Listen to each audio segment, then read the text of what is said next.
2:30 Eastern, USC and Notre Dame here on NBC. You will be impartial, I presume? Absolutely, always am. I don't expect to see any green jerseys, though, by the Irish, do you? All right. That was one of the many milestones. I was once talking to Lou Holtz when he was the head coach here at Notre Dame.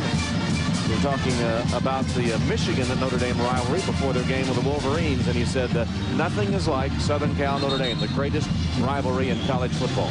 Well, when I grew up in Southern California, always wanted to play in the game, was lucky enough to play in 3 of them, and you still talk about them, you still think about it. It is the best game in college football. Neither team is a dominant team this year, but still a special game. A little different, though. John McKay, my old coach, passed away this past June, so it's going to be a different Notre Dame week. New Rockne taking his team by train to the West Coast. That must have been quite an adventure. 3rd down and 8 here for the Irish. West Virginia has used its final timeout. Jones carries, Lake tackles, and the clock rolls. With a 10-point lead, I don't think they'll try to field goal, would you? I think they just run it out. I mean, and give the ball over on downs with. Use as much of the clock as you can. Probably maybe take the penalty. 4th down and 7 from the not near 25-yard line. And the play clock will take us down to 1 minute. And it looks like they will take the delay of game penalty. Actually call a timeout to stop it with 1 second left. So they milked the clock, used as much as they could. Stop it at 1:01. Yeah, Notre Dame really grounded out today. We came at the top of this show. We said that West Virginia is one of the top teams in terms of number of plays run in the course of a game. They averaged 82 plays a game. Today, only 60. Well, let's take a look at our Chevrolet players of the game. Avon Coburn from West Virginia, Carlisle Holiday from Notre Dame. Big afternoons for each of those, especially on the ground. And in recognition of their efforts, Chevrolet will make a $1,000 contribution to each school's general scholarship fund. The Chevrolet Scholarship Program, a college football tradition for over 30 years. Well, Holiday may have won it, but he better take his offensive line out. Take Kurt Vollers out for another big old steak. Carlisle can't afford to feed Vollers. So the Irish will meet Southern Cal here on NBC next week. Then they'll go to BC, and then the Tennessee Vols come calling November 3rd. The final home game against Navy here the 17th. And then closing on the road at Stanford, and then against Purdue in that postponed game as the Boilermakers suffered their first loss of the season today at Michigan. And on the 25th, West Virginia must travel to Miami, then meet Rutgers, Syracuse, Temple, and Pitt. I give Bob Davie some credit. He takes enough grief by Irish fans. His team was 0-3, kept his team together, never lost the faith in his players. Holiday's going to throw on 4th down, and they have it to Jones for the 1st down. What did he say? Let it rip. Wow. Yeah, he deserves a smile. But he was everybody's least favorite coach around here for a while. But, he did a great job, I think, of keeping the team together. And kind of an ugly win last week, but this is a much improved team from 2 weeks ago, and he should be happy. And scoring 34 points after scoring only 2 touchdowns the first 3 games. And they got some big special teams today, too, for the first time this year. Special Some nice kicks off. Defense creating turnovers, the formula for success again this week. That nifty little onside kick. Yep. Few wrinkles.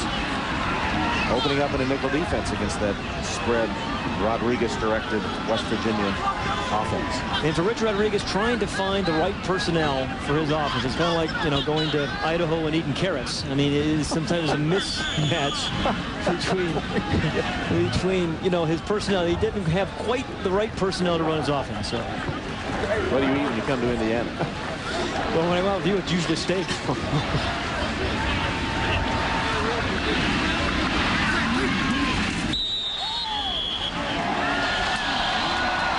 And the final seconds will tick away without the Irish running another play. And they have won their second game in a row after losing their first three. Bob Davie and the Irish beating West Virginia by 10, 34-24. And the Mountaineers gave the Irish all they could handle for most of the game. Rich Rodriguez and Bob Davie exchanging handshakes at midfield. Once again, the final score, Notre Dame 34, West Virginia 24. Don't forget, we'll be back next Saturday, 2:30 Eastern, to bring you one of college football's most storied rivalries, Notre Dame and USC. And tonight on NBC, Spy TV returns with back-to-back episodes, followed by the golf comedy Happy Gilmore, starring Adam Sandler. So for Pat Hayden and Matt Vesgersian, Tom Hammond saying so long from Notre Dame Stadium. You've been watching Notre Dame football on NBC. Tomorrow.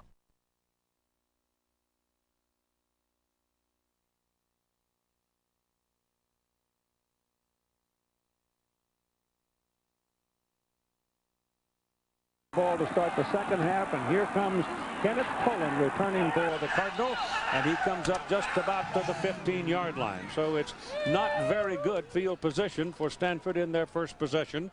And coming out to pull the trigger is Randy Fasani. Comes from up the road at Granite Bay. He was the senior starter. He went down in the second quarter at Oregon. He's 9-4 as a starter, and he has been out since the Oregon game, coming back last week for one play. Scared his coaches to death when he pulled it down and took off and ran for a 14-yard gain. Terrific competitor, though, Keith. That's exactly why he ran the ball. The single back is Brian Allen. And Fasani rolls out at the 5-yard line, wants to throw, under pressure, gets it away, completes the pass to Allen. And Brian Allen coming up the sidelines with a big play. Out across the 35 to the 37-yard line.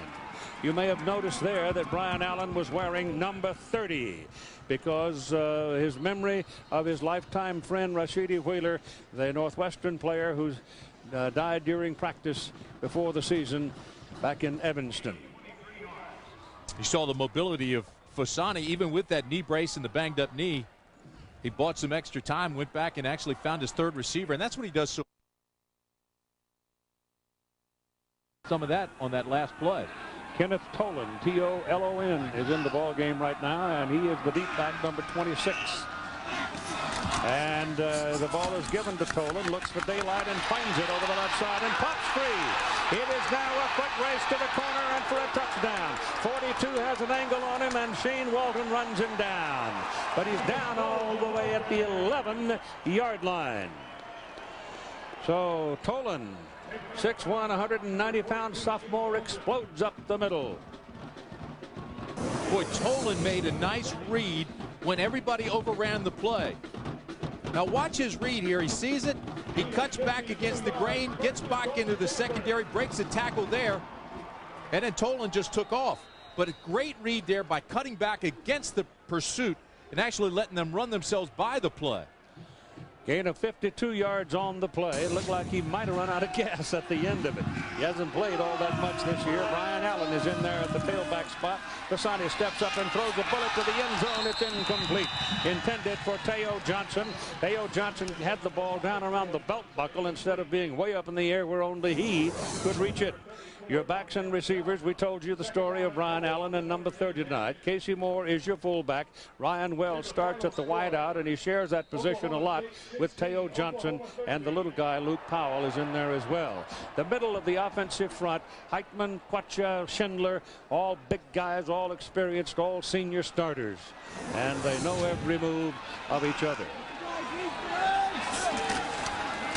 Ball goes back to Brian Allen. He goes straight ahead and picks up 3 yards to the 8-yard line. So it's bringing up third down now for Stanford.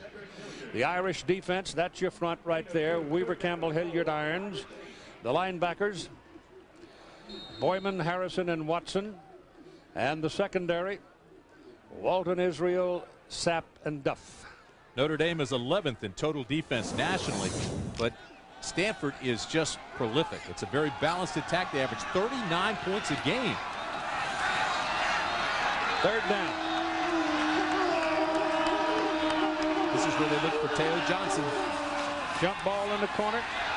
Casani's looking for him, can't find him. Pressure's coming, pulls it down and takes off. He's not going to get there. He slides down at the 12-yard line.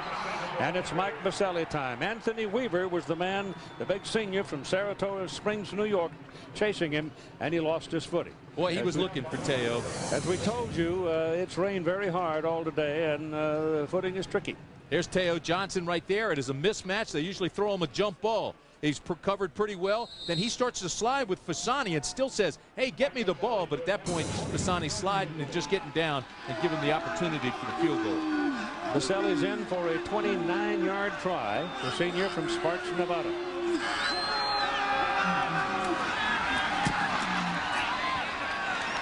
Got it. Montez Duff, a cornerback, a safety. Ball drifting to the sidelines. It's taken by Duff. He's coming up the sidelines. He's wide open. All by himself. Stanford got pinned in the middle, and Baselli, the kicker, finally brought him down, and he almost broke it. Stanford got trapped as a unit in the middle of the field. Now here's John in New York. Keith, and the Burger King update. Washington, well, they coughed up the ball early. Cody Pickett tossed an interception. Clinton Portis makes him pay. 7 yards on the touchdown run. And Miami, just about a minute into the game, grabs a 7-0 lead. Keith. Ball is on the 48-yard line. That news will get no clapping from this side of the country. Yeah, and Miami doesn't need any help. You don't turn the ball over when you're playing down the hard side. Right. Good grief. We've seen enough of that. We saw it today in the Ohio State-Michigan game. And here comes Notre Dame's running game. Julius Jones comes pounding over the right side and picks up a first down as he gains 13 yards on the carry. Tank Williams, the safety, finally brought him down. There's a look at Carlisle Holiday, 6'3", 218-pound sophomore. 548 yards rushing, and he averages almost 5 yards a carry. He's thrown for 2 touchdowns and, what, 7 interceptions. Yeah, he's an athlete. Just needs to make better decisions.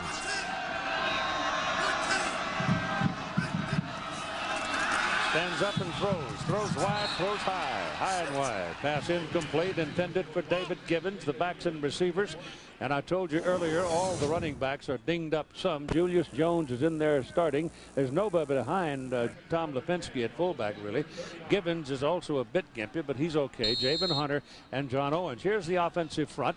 You've got Fain in the middle of it, Black and Mahan on each side of him, Vollers and Curtin are the tackles. Arnaz Battle is in the ball game. Remember him? He was at quarterback, and now he goes in motion as a wide receiver, and he gets the ball into the middle. It's handed off to Julius Jones as they come back on a straight drop, giving you the impression they were going to hand it to Battle, but they did not. The Stanford defense set him up with Matt Leonard getting back into action. He was laid up for 5 games with a bad back. The linebackers are Gabriel Fredericks and Coy Wire. Coy still playing with that bad shoulder and arm. And the secondary, Tank Williams is the leader back there. Carter and Fernandez are the corners, and they're not very big. They're square and thick, but they're not tall. It is 3rd down and 7 for the Irish. The ball is down on the 36-yard line, and Holiday again throws high and wide to Javen Hunter. Boy, not very good throws there. 2 out of the 3 were pass plays. He didn't step into it. He didn't look like he was throwing it with any kind of authority. I don't know if that's nerves or whether he just hadn't gotten into the flow of the game, but they weren't very well thrown. The ball is at the 36-yard line. And let's see what Notre Dame wants to do with it. They're going to put it. They're going to kick it. Joey Hillbold, he is out of Centralville, Virginia, a junior, trying to pooch it down there and kill it deep, and he's knocked it all the way into the end zone. Browner and guys like Chris George, guys that play defense so aggressively at Notre Dame that always making big plays. 2nd down, 11. They send Tolan in motion. Fasani stands up, throws low, incomplete. Pass intended for Ryan Wells. Never had a chance to catch it. Now, Courtney Watson, the linebacker, got in his lane, his passing lane. I think that disrupted him a little bit. Had to readjust his throwing motion. Only Tony Rice has run for more yards in a single season at quarterback for Notre Dame. And Darrell Campbell is the man shaken up right now for the Irish. And you give you just play. And they go to the single back and spread him out with Tolan, the single back. That's Powell, the little guy, number 6. Fasani being chased, runs away from the pressure, gets some help, gets it away down the sideline. It's caught. It's caught by Luke Powell, number 6, and there's a penalty flag. There's a flag far across the way, and you're probably going to get a foul on Notre Dame, it looks like, for jumping on Fasani. That's exactly right. It's going to be roughing the passer, and again, you see Fasani's mobility even with the bad knee. But even more importantly than that, you see the receiver skate with him when he's in trouble and he's rolling like this. They go that direction too, and there's the late hit. Got an elbow up around the head too. That made it an automatic. Yeah, but watch. You see Powell. He runs his post pattern, but then sees Fasani continues to roll, so he continues to go all the way across the field, all the way to the sideline. Well, I don't know. He was in the air, and you have to give him some kind of leeway.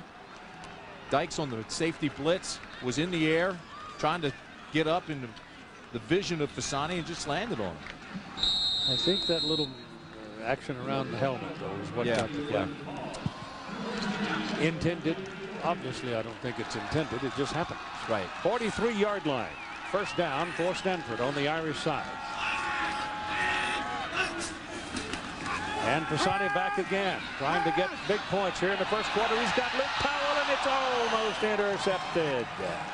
Terrific play by Duff, going up to slap it away, and he had it in his hands for a moment and couldn't handle it. Yeah, Fasani got away with one there. Ball is thrown a yard longer. He probably got 6.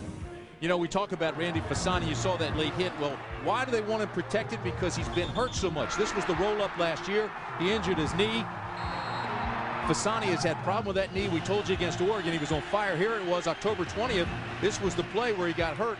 And again, he just got it under his body and twisted in the wrong way, and he sprained the MCL.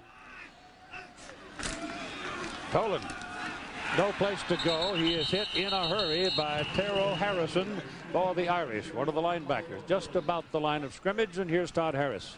Well, a little bit of switch to number 30, as you point. Yeah, what?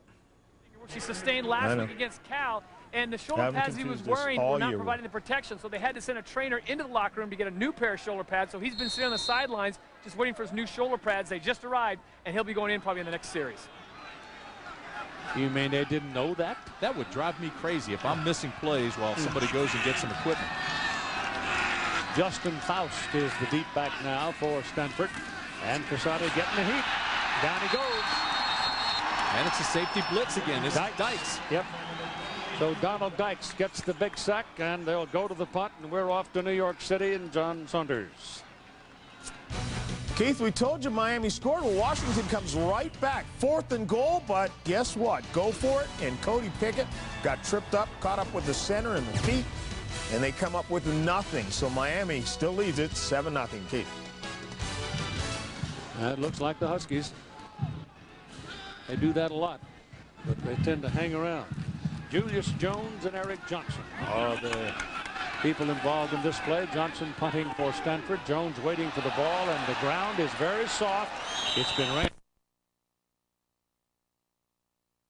Eastern 5 Pacific, the Dr. Pepper Big 12 Championship. And that scenario changed dramatically as well over the last 2 days. Carlisle Holiday taking that ball and scooting around with it. Here's the BCS standings now. Nebraska losing, Oklahoma losing today. Miami's playing right now, and look at what might happen with Florida and Oregon.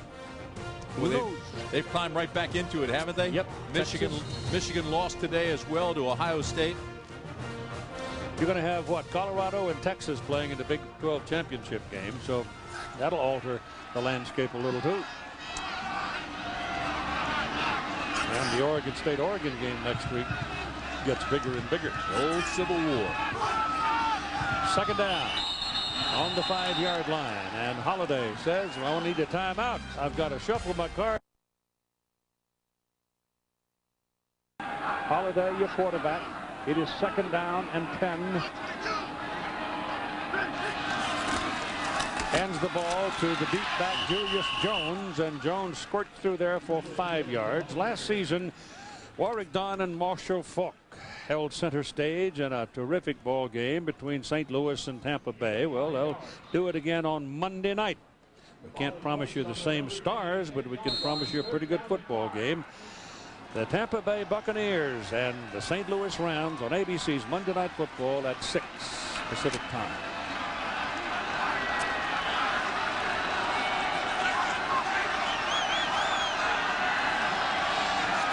The Irish have Gibbons way at the bottom of your picture. He's wide. They go to a shotgun formation. Holiday steps back 2 steps, now pulls it down in a hurry and wants to take off with it, and he's going to get a first down. He got up across the 20-yard line, kept on tiptoeing down the sidelines, and they're going to give him a lot all the way down to where? Notre Dame ranks 31st in the country in running the football. They don't throw the ball very well. They show a pass formation here, and it looks like they're going to pass the ball. And I think they had intentions of passing it. But all of a sudden, here comes Holiday, who says, look at this space over here. So that's where he's going to find the open area and pick up the first down. Everybody goes to the right. He goes to the left. Watch, stays in bounds here, picks up about another 5 yards. He is a talent. He's just young. He's just learning. He got but 10 he's very yards. athletic. After he eluded that one tackler, he got 10 more yards, all the way out to the 30. He got a lot of confidence if he wants to leave all of his buddies and go out there by himself. Now he sets up to throw it, and again he pulls it down in a hurry and takes off and gets caught this time from behind. Brought down by Matt Leonard up around the 35-yard line. Injury report now from Todd. Well, Keith, the story on Darrell Campbell, number 60, Notre Dame is saying it's an injured left knee. They don't know how extensive it is. They've taken him in, and they're going to give him x-rays. But, you know, as soon as you bring out the x-ray machine, it's not a great sign. Keith. It is not. 35-yard line, 2nd down and 5 for Notre Dame. Stanford leading in the ball game the first quarter, 3-0.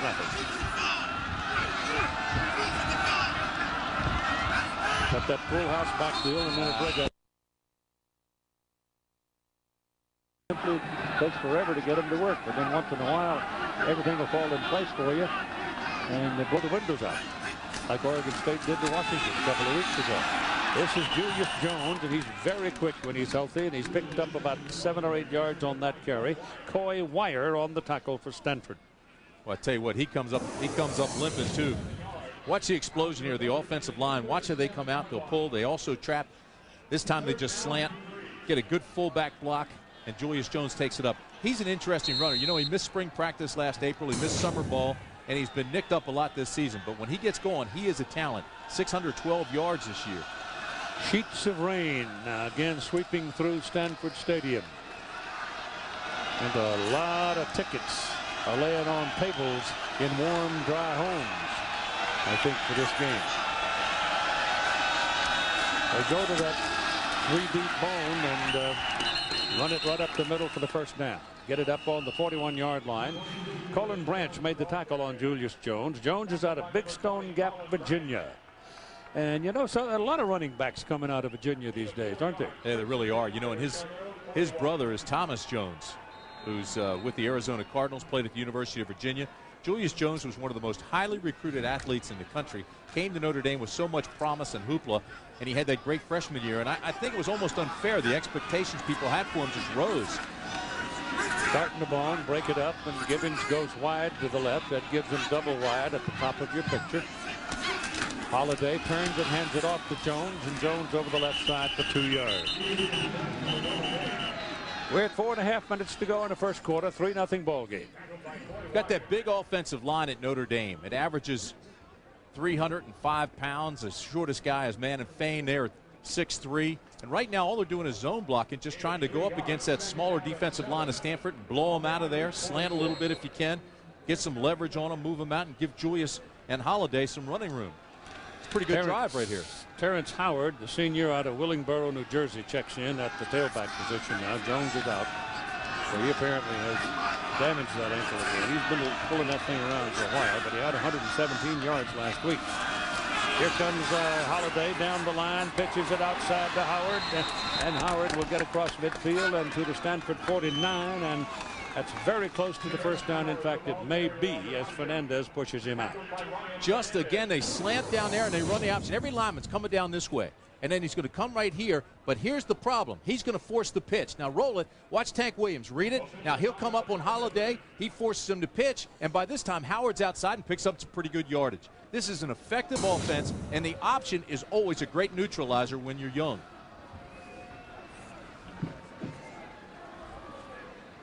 He's close, huh? Yep, I think so.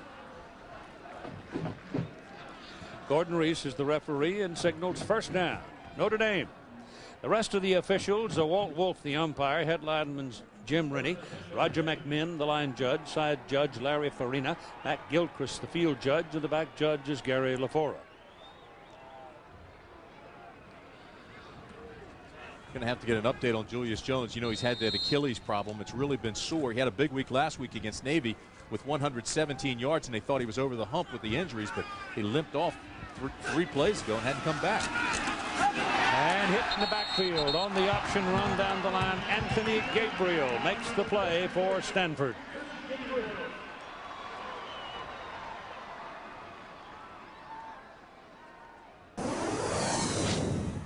This defense is active. Now watch this. They'll try to go to the top of your screen. They go away from us, and the linebacker Gabriel just reads it. Comes across, the pitch man's taken. Gabriel comes through untouched. Here's another guy that's been playing with a bad back. Gabriel's been banged up, but they took the pitch man away instantly. That's what the Stanford defense has to do. It's individual coverage. One guy takes the pitch man, one takes the quarterback.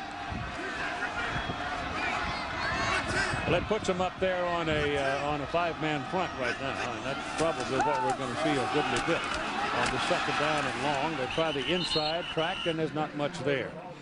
Talking to Davey yesterday, Bob Davey, about the way things are at Notre Dame right now and the kind of dragons that have been chasing him all this season and the kind of trouble that you have at a university like Notre Dame, at Stanford, in places where academics have such a high premium.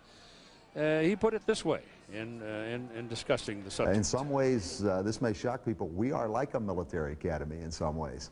When you combine our academics and the fact that all of our players live on campus and so on and so forth, we have to be a disciplined offense. We have to be able to run the football. Which has to do with the fact that they are running the option offense. And here's a slant thrown inside to Omar Jenkins, and he's going to score. The Irish take the lead as they run a simple slant. Jenkins, a big guy, came down the middle of the field, made the catch, and broke a tackle and was gone. Great read by Holiday. They came with a safety blitz. There was nobody in center field, so you send your slot over the middle. Reads it. Nobody in the middle. Once you get by the nickel back, Taylor, 15, you're gone. Jenkins out of Dallas, Texas. One of those young guys, just a sophomore with a big touchdown. Big guy, too. He's a 200-pound-plus guy, and he's got great speed. The kick is up, and the kick is good. So they go 95 yards in 11 plays and take the lead at 2:12 to go in the first quarter by 7-3. Checking out digital. Then they bring their safeties on a blitz. Watch this. They come hard, and there's nobody in the middle of the field. Man-to-man coverage on the wide receiver, and once they got by the nickel back with the pass, there was nobody in the middle, and Omar Jenkins took it the distance for the touchdown. They outsmarted themselves, brought Gabriel, their linebacker, out, brought Taylor, the nickel, in, and it cost them. That's Jenkins' first career touchdown as a Notre Dame football player. 200-pound sophomore from Jesuit High School in Dallas. Brian Wells and Kenneth Tolan are the deep people for Stanford as Nicholas Setta kicks off back to the 1-yard line. And it's Tolan. And Tolan gets the 21. At the conclusion of today's game, we'll select the Chevrolet player of the game from each team. Chevrolet making a $1,000 contribution to each university's general scholarship fund.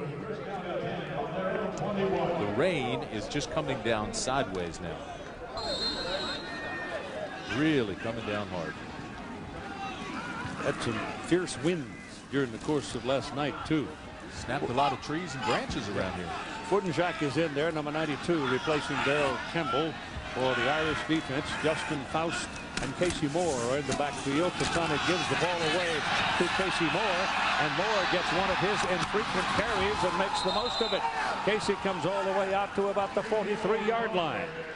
And Bob Davie is shouting something at a couple of his guys about breaking down or something, but he was out on the field and he was raising his voice. Watch this block on the corner. There's nobody in containment. And once he gets outside, then you have to have your corner 34 Duff has to lay the lumber to him. But boy, you lost flood control, so nobody's contained. He gets outside, boom. Maybe Bob was saying, way to go, Duff. Ball is in the air, and it is incomplete, intended for Luke Powell. He turned back inside trying to track it down, but Luke is only 5'8", the book says. You walk up to him, and you think he's more like 5'6" or 7. Maybe. Pisani was just trying to get some air under it. This was not a pretty pass. He was wobbling like a dead duck, but it threw it over his outside shoulder when he was looking inside and then had to adjust on it. The guy's got that kind of agility and speed, though. If you can get air under it, sometimes good things happen. It is 2nd down and 10 from the 42. Ball is handed off to the tailback, Justin Faust. Faust is another Texan playing football on the West Coast, a 200-pound junior from Arlington.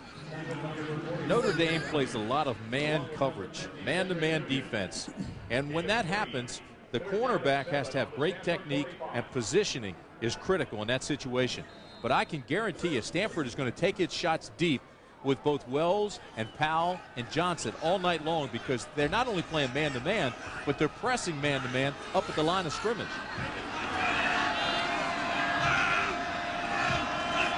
On 3rd and 7, Pisani swings it out to the right side. The ball is caught. That looked like a lateral close to it. Courtney Watson brings down Justin Faust. Faust the tailback. And there's a loss on the play, and Stanford's going to have to punt again. So after that first possession, Notre Dame's defense has handled him. Talk man-to-man. Who's got to take the back out of the backfield? Read your keys. There goes your back. There's Watson, 33, follows him, mans him. Nicely done. Watson, 6'1", 232, runs pretty well. Already has 1 interception and 2 sacks this year. Eric Johnson punting. Julius Jones is waiting for it. 48 yards on his first punt tonight for Johnson.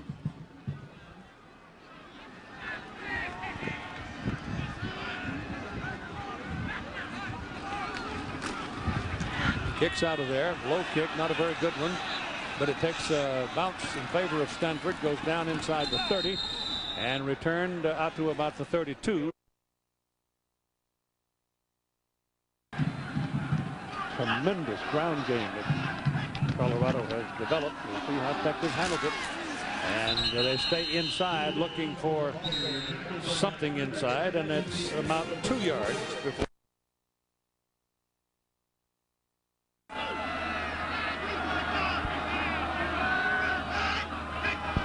Holiday gives it away to Julius Jones. Look out. Jones is around the corner and on his way, and he's not going to get there. Caught by Reuben Carter.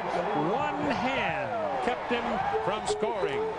Well, you talk about containment. When you lose it, you're in trouble. And Stanford lost it, and Jones made them pay.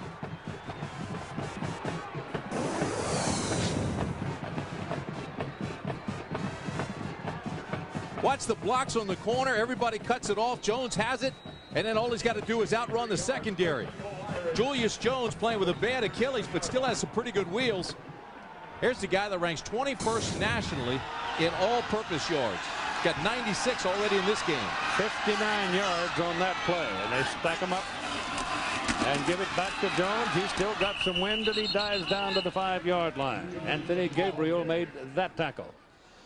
So he picked up on that play about 3 yards.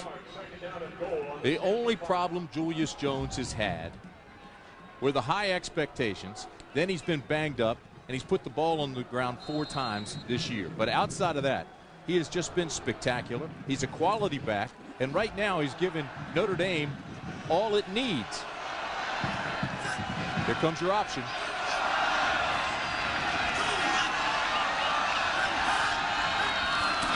And they moved again.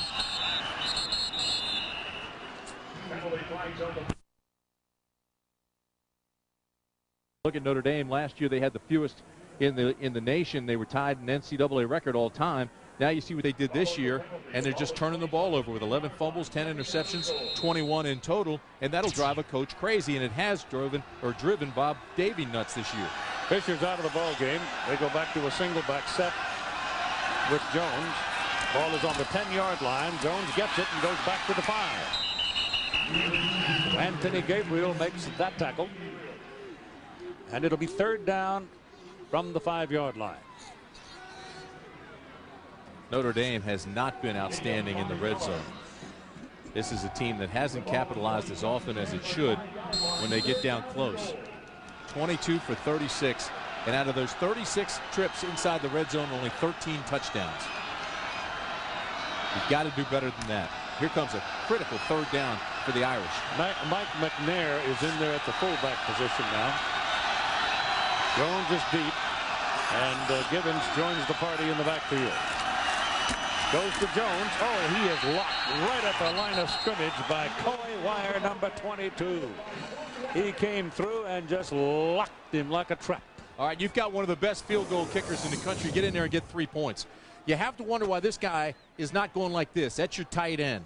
You've got the whole right side of your field to play with, but instead they go with a straight eye, the old Tom Nugent eye, and just run off tackle with Julius Jones. Not the most creative play you want down inside the 10. Nicholas Setta is in for the field goal try of 22 yards, and he's had a pretty good year. 12 out of 13 with a long of 47 at Texas A&M. Plenty of leg on it. It drills it right through there. And so the Irish deep kick way back into the end zone, and they'll touch it down and come out to the 20. And here is Times Square Stadium. John Saunders. Thanks a lot, Keith. Miami trying to make sure they don't stumble like Nebraska or Oklahoma.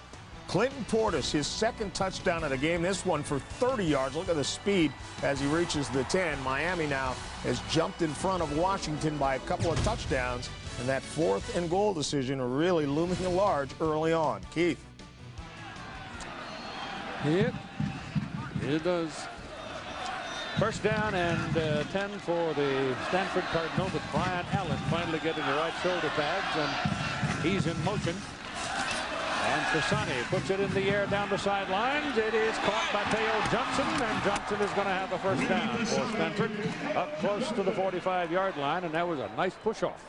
Yeah, he did get away with a little push there. That's pretty good positioning, though, by Duff. Here's your matchup right here. Now, you let him roll. Now, look at this. Use your sidelines, play him inside out. That's good technique, good positioning. But Teo pushes him away. Pushes Duff. He's free, makes the catch. Just like playing the post. Hey, listen, anything that's not called is legal. Amen. In today's world. And he's learning to be a really, really good receiver and using all his assets. Ball is up on the 45. The ball is given to Brian Allen. Allen finds a little bit of daylight and will fight his way to the 50-yard line. That's a pickup of 7 yards on the carry.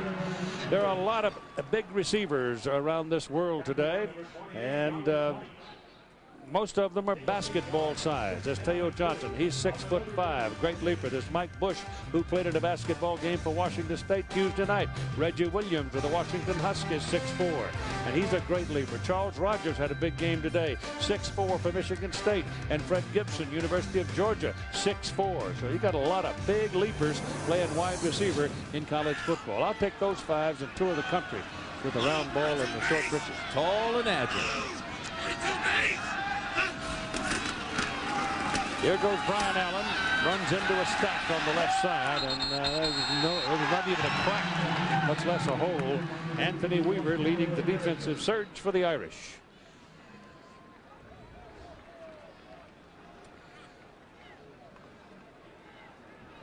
Still giving up big plays. Notre Dame tried to avoid that. They want to stop the run. They want to pressure Fasani. They've had success doing both, but they're giving up big plays, and that's killing them. They'll play 2 or 3 really good plays. They'll stop Stanford, and all of a sudden they'll give up a 20 or 30-yard play. It is 3rd down and a short yard now for the Cardinal, and there's been Tolonen. He had that big 52-yard run that set him up for their field goal, and he is the deep back with Casey Moore, the fullback, behind Randy Fasani. Fasani on the quarterback sneak gets the ball across the 45-yard line down near the 44, and that'll be a first down. Now let's have the Aflac trivia question. This week's question: name the only Pac-10 team that Notre Dame has never played. And I'll give you a hint. They're going to play them in 2003.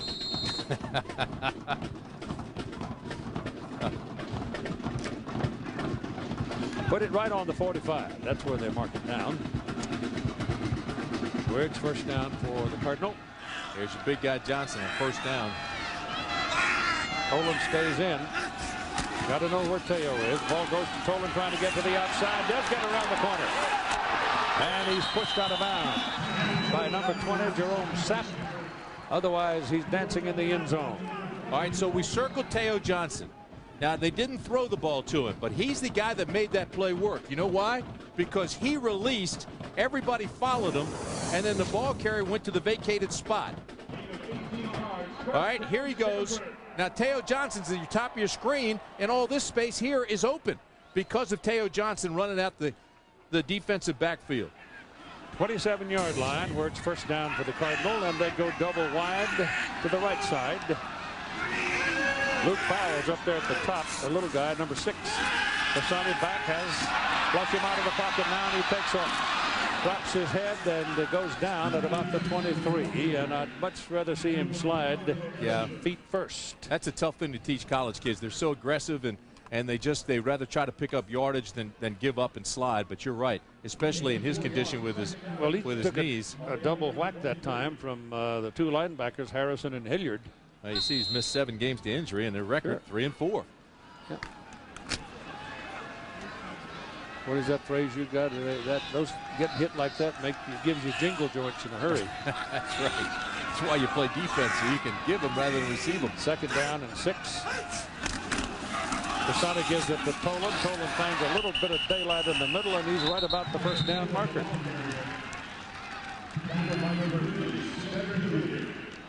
He's gonna mark him a yard short. Well, you've got Monday Night Football on ABC's presentation of the NFL. You've got the St. Louis Cardinals sitting atop their division, and you've got the Tampa Bay Buccaneers trying to get back into things in theirs. And that'll be at 6 o'clock Pacific time here on ABC Sports.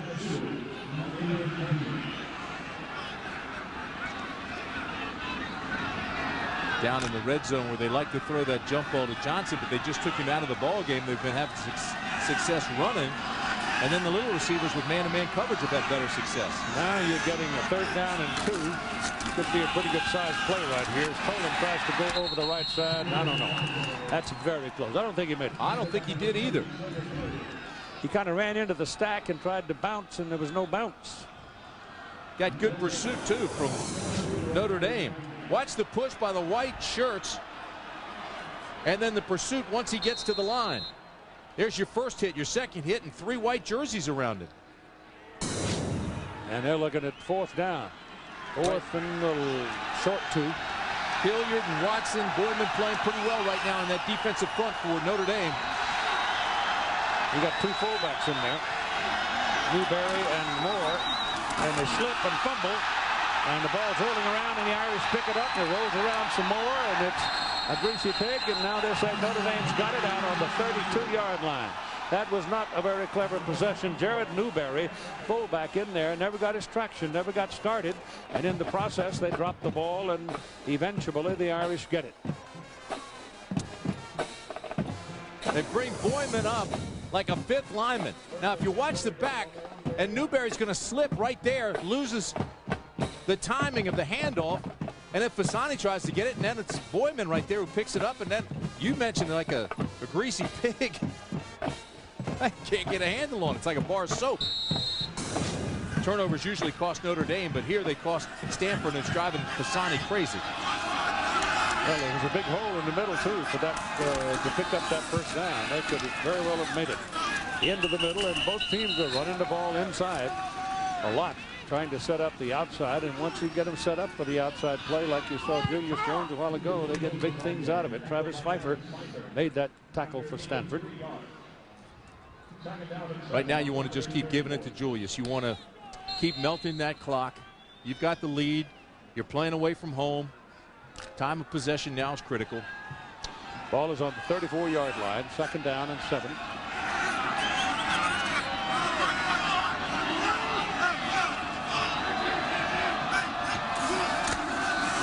Will Wishbone. It's Holiday carrying it. And he gets it across the 35 out to one linesman is way up there on 39-yard line. He's not only quick, but he's strong. 6'3", 218. Coy Wire made the tackle. Take a look at the Dodge Drive summary. Notre Dame, the last 3 possessions, they had to punt on that first one. But they moved the ball fairly well, and they had that big play in that drive. Then they came back with the touchdown when they found themselves, they had man coverage. The safeties came on a blitz. They found the open area with Jenkins, and he took it the distance. And then with that field goal, you have to ask, was it the right play calling down inside the 10, but they still came away with 3 points, and they lead 10-3. Tony Fisher's in the backfield now, having joined the group as they set up on 3rd down and 2. Holiday coming down the line with it. Hip pitches, and they stop him short of the 1st down. That was a pretty good play by Holiday as he was hit by Ryan Fernandez. Now here's John Saunders at Times Square Stadium. Keith, have we mentioned the name Clinton Portis? 2 on the ground, now 1 through the air. Ken Dorsey, 5 yards on the toss for Portis' 3rd touchdown of the game. And for Washington, a huge hole against the best team in the country. 21-0 is the lead. Keith. You know, I was surprised when the so-called prognosticator said Miami would kill them and they beat them big. Yeah. And I looked at it and I said, well, I think it'll be a pretty good ball game, but I guess they know what they're talking about. I'm not sure they're the best team in the country. Got to prove it. Well, they've done everything that's been asked of them so far. That's right, they have so far. You've got a timeout on the field with 4th and 2 coming up at 5:19 to go in the 1st half.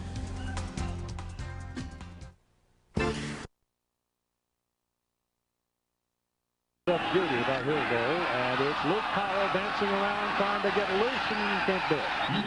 They wishbone him back there on the 15-yard line. They were trying to take the little guy apart. ABC Sports presentation of college football brought to you by Dodge. You can take it as it comes, or you can grab life by the horn. Dodge. Prudential Financial, a rock-solid leader in financial services. Prudential Financial to help you grow and protect your wealth. And Beechwood aged Budweiser with a crisp, clean, and refreshing taste known only to the king of beers.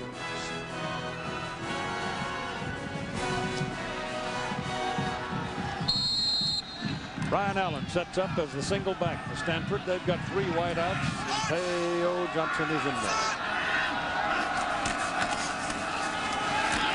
Fasani throw. Ball is caught by the tight end, Brett Pierce. Brett Pierce will come out near the 30, 29, and you got a Stanford man shaken up on the play. It looks like Brian Allen is the man that is not getting up. He's been dinged up too. Boy, sure has. Shoulder and an ankle. This is your guy right here, and he's going to come right out here. They send the receivers deep. They cross them. They bring him under, and Pierce just takes the open spot, makes the catch, and moves the chains. That's a well-designed play when you take Powell and Wells and send them deep as a clear out, let them fly, and then just drag your tight end underneath. Well, they're working on that. Looks like that sore ankle of Allen. That seems to be the problem. Yep. That thing's been bothering him for a couple of 3 weeks. He's a guy with terrific balance and low center of gravity, but you're right. He loses so much because of that sprained ankle, and it slowed him. There's one of the big surprises, I think, of the year, too, is that, that Wisconsin didn't. I thought they were going to be more of a factor in the Big Ten than they were. But they've had trouble all season long, and Minnesota got them today.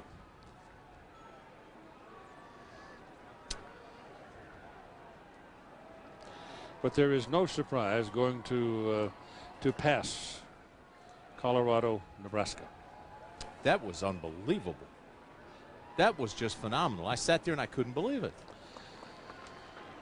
Texas, Colorado in the Big 12 championship. Now, who would have ever thought that? Well, if Miami pounds Washington like A lot of people think they're going to, and they're well on their way to doing it. Sure, they're doing it right now, yeah. Then they walk home, I think, unless they go up to Blacksburg and go to sleep. Do they play at Virginia Tech, or is that yeah, it's at Virginia Tech. Virginia Tech, Blacksburg. So I don't think they'll be so jacked when they go up there they won't even know where they are. I'll tell you this, though, Frank Beamer is a fine coach. Prepares teams very well, and the Hokies are tough to beat right there in Blacksburg. Justin Faust comes into the ball game now for Stanford, as Allen has to leave after the ankle injury, and the ball is given to Faust, and Faust banging around in there will get it out to about the 32-yard line for amounts to about 3. The Aflac trivia question: name the only Pac-10 team Notre Dame has never played, and the answer is Washington State. And they are scheduled to play September 6, 2003. Just tough to get the Irish to go to the Palouse. I don't know why. Little plane trip, a little bus trip. Allen goes out with 3 carries, 11 yards. The big ball carrier's been Tolan, 73 yards. It is similar. Kenneth Tolan has the ball over the left side, got some daylight. Started sliding sideways, and he may have given up the first down as Sapp came across to make the tackle on him.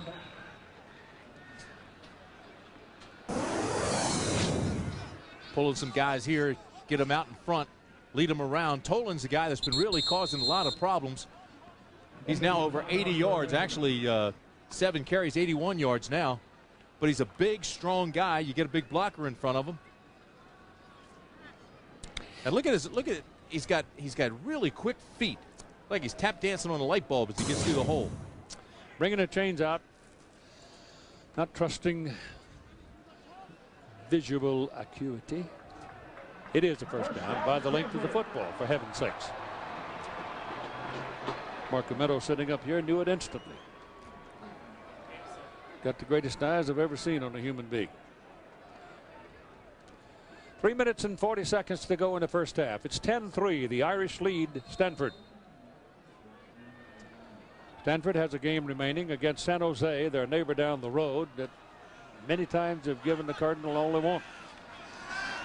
Stanford coming in tonight at 7-2. The Irish coming in at 4-5. They want to win this one and then go home, play Purdue, and at the West Lafayette, maybe get into a bowl game. They go down the sideline to Luke Powell. It's intercepted. Intercepted by Vontez Duff. Wasn't enough air under it. Wasn't thrown far enough, and Powell couldn't track it down, and it went right to Duff. Perfect coverage by Duff, though, Keith. Took the inside of him, stayed in his hip pocket, watch him force him to the sidelines. Now turn and locate the ball. He now is the receiver. Well done.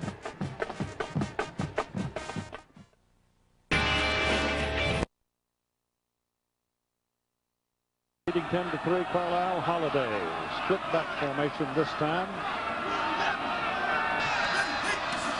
Holiday turns and gives it away. It goes to Tom Lipinski, the fullback, and Big Tom pounds on up there for about 12 yards on the carry. Again, we go, I guess, for an update on the Washington-Miami game with John Saunders. Keith, Miami giving us plenty of reasons to cut in right now. Derek McLaughlin, the punter, that was a bad snap. It's Kellen Winslow who comes up with a tackle for the safety, 23-0. Okay, so now you have the kickoff, a big run back. Miami on offense. Ken Dorsey to Najee Davenport, 15 yards, 30-0. Well, maybe they are the best team in the country. Terrence Howard pounds in there and gets a pretty good gain out of it. Right now, Notre Dame is taking control of the line of scrimmage. Second down and 2 on the Notre Dame. At least from the offensive perspective, they are. They're getting big things on first down. You're looking at second down and 2, you're going to win the ball game. Yeah, and Keith, this has been a tough front to run against all year, giving up only less than 100 yards a game. Right now, Notre Dame is just blowing them off the line of scrimmage and picking up chunks at a time. Single back.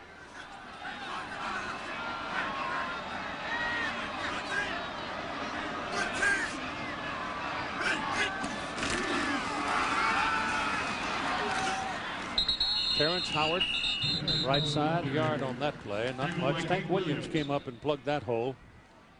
That should be enough for the first, though. And right now, Notre Dame having its way with the Pac-10 team against Stanford. You were talking about Miami. Now, if you look at what teams have done out of conference, the Pac-10 is right up there, 21-5 against out-of-conference teams, non-conference games. I mean, they have been very, very successful. And if you look at the top 4 teams, they haven't lost. You throw in Notre Dame, UCLA beat Alabama, beat Kansas, and beat Ohio State. So they have been very successful outside of the conference, certainly one of the best in the nation. But tonight, Notre Dame's having its way with Stanford. Miami's beating up Washington. And did Jim Tressel have a big win today? Boy, did he ever. Ohio State. Timeout called by Carlisle Holiday. He looked around, didn't have what he thought he had, or wanted to change it, or needed some advice. And the best thing for a sophomore to do is go to the sidelines and say, Coach, I'm paying you the big bucks. You make the call. Coming up on the Capital One halftime show, John Saunders, Terry Bowden will be bringing you scores and highlights from today. And there's plenty to talk about. Plenty. Ball back to the Cardinal.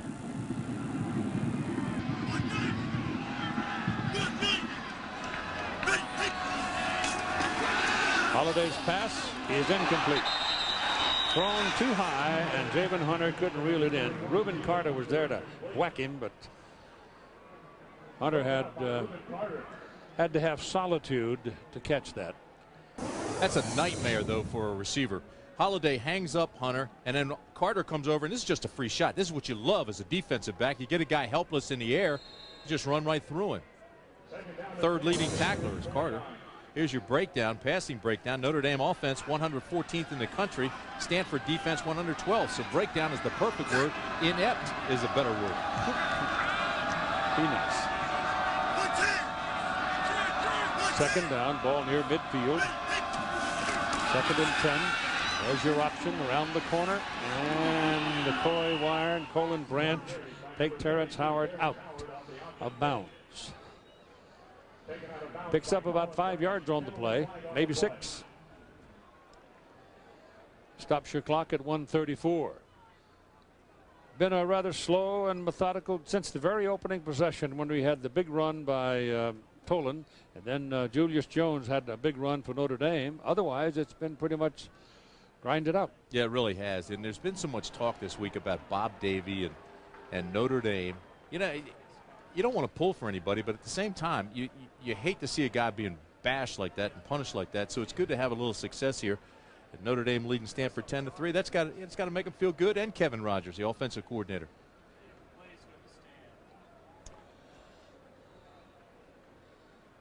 So many so-called prognosticators now, and radio sport talk shows, and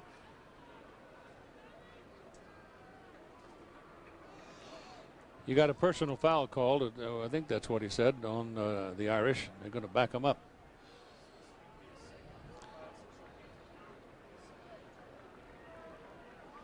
Well, you talk about a facial expression change. He goes from the smile to the growl. Ball is taken back to the Irish 45. Checking out the Irish 40. 2nd down and 19. Spot foul, 6-yard gain, 15-yard penalty. It'll be 2nd down, 19.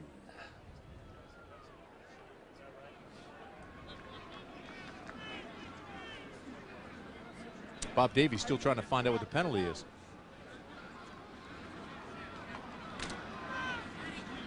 The back end of the huddle goes Holiday now. On 2nd down and 19. Ball is setting on the 39-yard line of Notre Dame. And a very unhappy Bob Davie on this sideline. They go into the shotgun. Move Howard inside to a slot.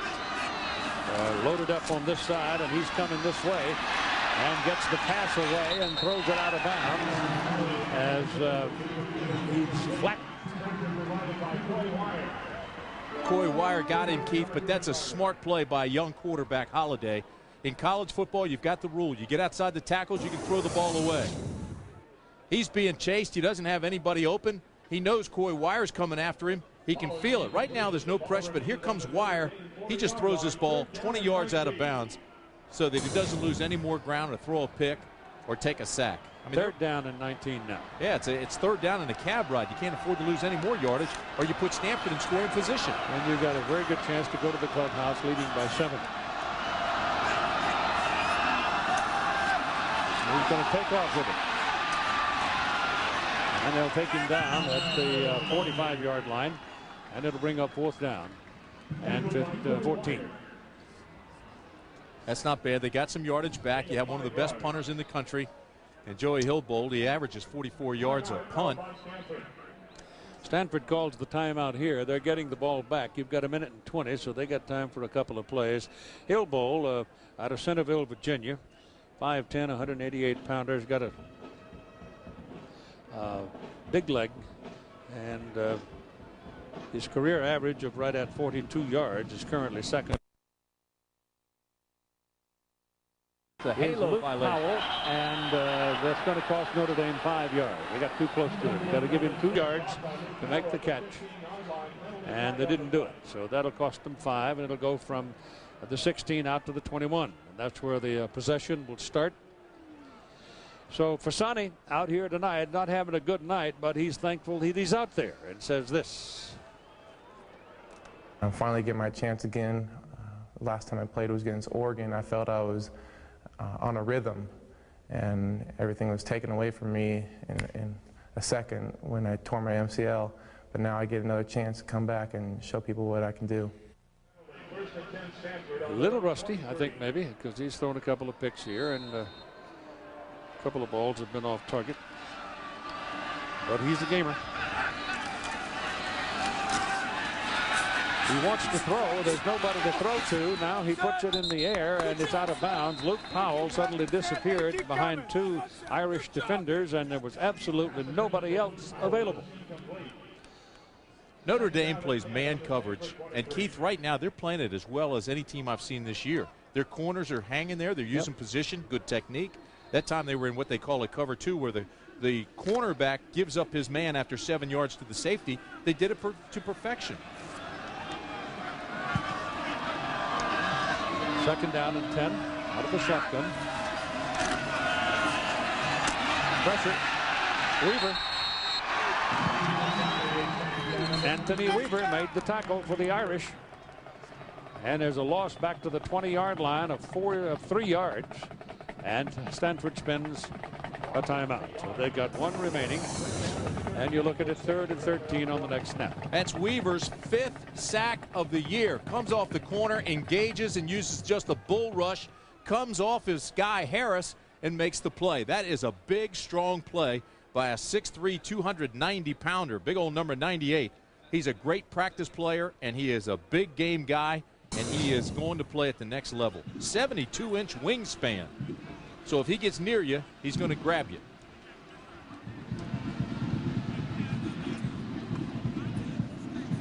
See what's taking place with Fasani tonight. He's been hit 6 times, hurried 7. He's turned it over 1 time and been sacked twice.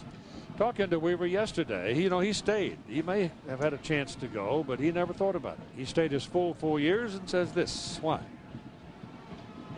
You know, I see a lot of these young basketball players, leaving early and they just don't get that college experience. And I know, like, with football, I mean, even if I didn't play football, just think of trying to go and play professional or do anything in life without experience that 4 years of college. I really don't understand, like, how they can do that and how they can get through and be successful. Enjoy the experience because you only pass this way once. He's an impressive guy, isn't he? Oh, yeah. Captain of the defense. You bet he is. 3rd down and 13. Gonna run it. And it's Casey Moore, the fullback, pounding along, but they finally bring him down short of the 1st down. And Stanford now, with the clock running and 45 seconds or less showing, will have to punt it away. Or if they let it run long enough, they can take the snap and just kill it right there.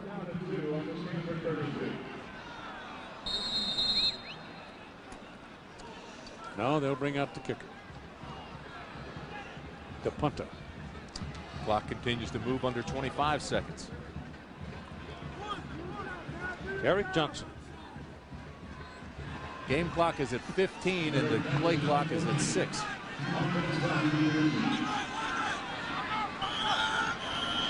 Johnson's 3rd punt of the night, 48 and 33. And whistle stop him. Stanford took a timeout because the play clock was ready to expire. So they take that timeout, and it'll give Notre Dame just 7 seconds to do what it will when they get the ball back in play and punt it. It provides us with about 40 seconds of nothingness, but it's very effective for the Cardinal. Well, they've used the clock effectively, I'll tell you that. Yes, they did. Are you surprised by this, Keith? Notre Dame coming in here into Stanford and taking a 10-3 lead? Not a bit. I mean, this is a Stanford club that's been ranked as high as 9th. They're 7-2, and they're playing an Irish team that's 4-5 that struggled against Navy last week. But at the same time, you got to look at Stanford playing Cal last week, struggled. And that's a big rivalry game, and that takes most of their emotion. So they might be coming in here a little bit flat.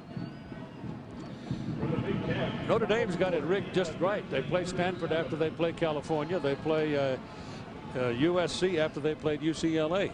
So their 2 trips to the West Coast are well planned, I'd say. Stanford's had 3 punts blocked this year. And they do it for, West Coast presence, recruiting.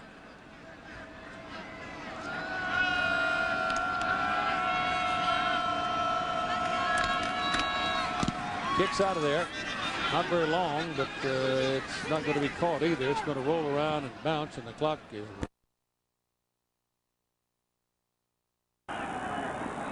Ball goes down to the 5-yard line, taken by Montez Gutt, who had a couple of big plays defensively, and he may have another one right here. Loses his balance and falls down at the 35-yard line. Here's Todd Harris. Thank you, Keith. I talked with both the coaches at halftime. Tyrone Willingham said his team was not down after the Cal game and they weren't lacking motivation. He said they have plenty of motivation. He said the problem with Stanford right now is getting in rhythm with Randy Fasani. He's been out for a few weeks, so he says once the team gets in rhythm with Randy, they'll be fine. And for Bob Davie, he says the team just needs to find consistency on the ground and in the air, and everything else will take care of itself. Keith. Well, that'll solve a lot of problems. They can do all those things. Well, and he's right, because that's what we were just talking about. I mean, he looks rusty. He just never really did find his rhythm. From the 35-yard line, first down for the Irish. They come out of the I formation. They go to the deep back. Julius Jones, as Tim said, went for over 100 yards in the first half, and he stopped right at the line of scrimmage. Take a look at that first half for Notre Dame, and really they were running the ball effectively. First they throw underneath. This is the touchdown we just told you about. Very, very successful because Stanford was bringing the safeties, and they threw to that vacated area. Then here comes Julius Jones. 106 yards in the first half, almost scored on that one. And then the field goal to make it a 10-3 ball game. Notre Dame hitting on all cylinders offensively in that first half. I think the Irish come out here in the second half believing they can continue to pound the ball at Stanford, though they're going to go to the air right here. The pass is overthrown and incomplete, intended for the fullback Lipinski. Casey Robin is in there at right tackle now for the Irish. Kurt Vollers, the starter, was ejected in the second quarter. During that incompletion, Julius Jones was trying to block and injured his ankle again, his Achilles, so he comes off limping and he comes out of the ball game. And left leg.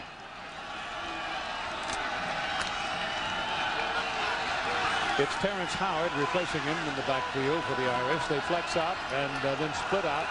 So you got basically 4 wideouts. And working out of the shotgun formation on 3rd down and 10. Holiday, just a little quick 2-step drop, comes one down the middle, and he's lucky to get it back. That could have been picked. Yeah, that was a bad decision. He's now 1 for 7. Ball intended for Javen Hunter. Colin Branch and Ryan Fernandez had a better chance to catch it for Stanford. What a great angle this is, Keith. Look at this. You're seeing it from the defensive side. Now watch, he'll throw it right down the middle, and there are 2 defenders there. The 2 safeties come colliding right there. Actually, it's Fernandez, number 7, the corner and the safety, and actually Wire, the linebacker, had gotten back there in coverage as well. Here's the punt. No pressure on him. The punt is away. He'll bowl, and he's a good one. And backing all the way to the 14-yard line is Luke Powell to Stanford. Gets some help on the side and comes out of bounds up around the 26-yard line. Now here's the Morgan Stanley Welkin. Second quarter after being shaken up. Re-sprained his ankle, but they retaped him apparently. And he's got the ball right now, running in traffic, banging around and banging away for a couple of yards. Kerry Carter, their big back, is out for the rest of the season with a dislocated or separated shoulder. You have the feeling right now that Stanford has to start mixing its plays better. They've got to get Fasani in that rhythm that he's lacking right now. Throw some dink and dunks, throw some high percentage passes, then start using the backs a little bit. But right now they aren't mixing their plays the way they normally had all year. And they're trailing by a score of 10-3 in the third quarter.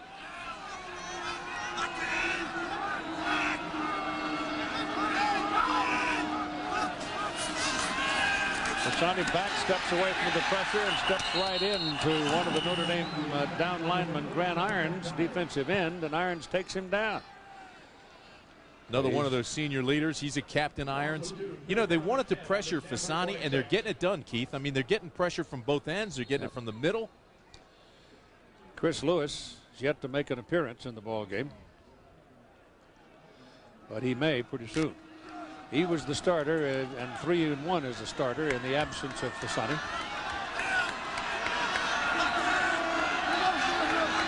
Third down, and still about 10. Fasani's pass is away to the sidelines. It's caught by Luke Powell. Penalty flag is thrown, but Luke Powell is far short of the first down.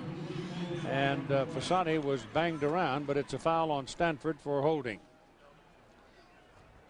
They'll decline the penalty and force Stanford to punt the ball, and the Irish should come out of this with pretty good field position. The Irish right now controlling this ball game offensively and defensively. They have control of the line of scrimmage.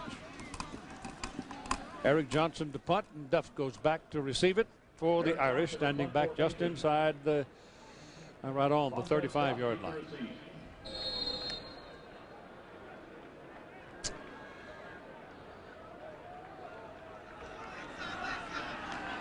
Eric Johnson, the punter, his fourth of the night. Longman was 48. Shortman was 33.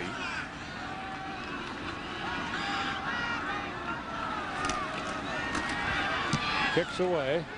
Not bad. Up on the 37-yard line is Duck. Splits the middle and crosses midfield and goes down to the Stanford 40. Goal leg.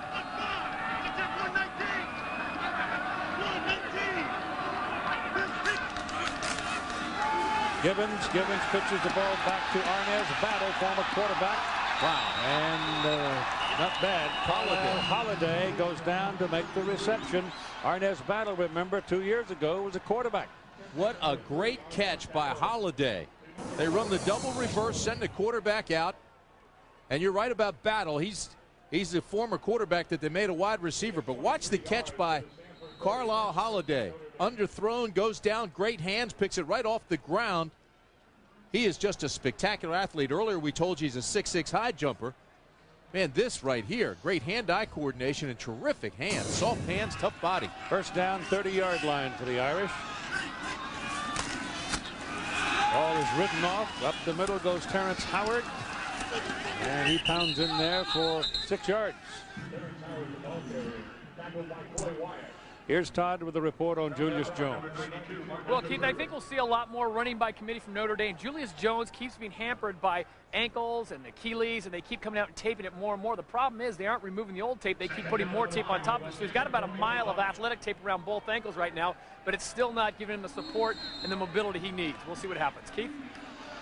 Well, his teammates are trying to get a little cushion here at the Stanford 25-yard line on second down and a short 5. That's nowhere near 5 yards. It's 4 yards. They've gotten away from the option now. They're running reverses. They're running throwbacks to the quarterback. They've got the one-back scheme. It's working better, too. Here's the option. Holiday keeps it, takes a pretty good lick, too, from Matt Leonard. Number 99. Matt put 290 pounds on him. Matt Leonard had an injured back, comes in as a down lineman. Here's Tank Williams right here. Tank Williams is your strong safety, or your free safety, rather. But look at him. He's got quarterback responsibilities. He's got him, makes him cut back in, and that's where Leonard comes with the pursuit. Force him back inside, and you're doing your job. Third down and 4. It's not 5, it's 4. And the scoreboard keeps insisting it's 5, but it's not. What I like is an argument with the scoreboard.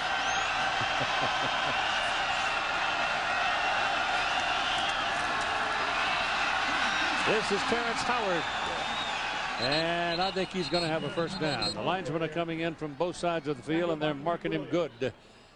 Hank Williams in to make the hit, but it came too late, I think. Terrence Howard, young guy, or a senior, but he had 9 carries, 35 yards against Boston College. Here's Tank Williams again, reads the play, comes up and engages, but by that point he's down by the first down marker. Official timeout for a measurement. Young senior.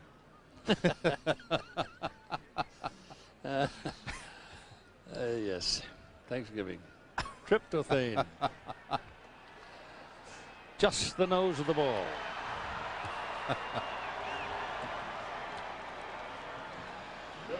They're grinding it out here, and they've got a first down just short of the 20-yard line on the Stanford side with 9:50 to go in the third quarter.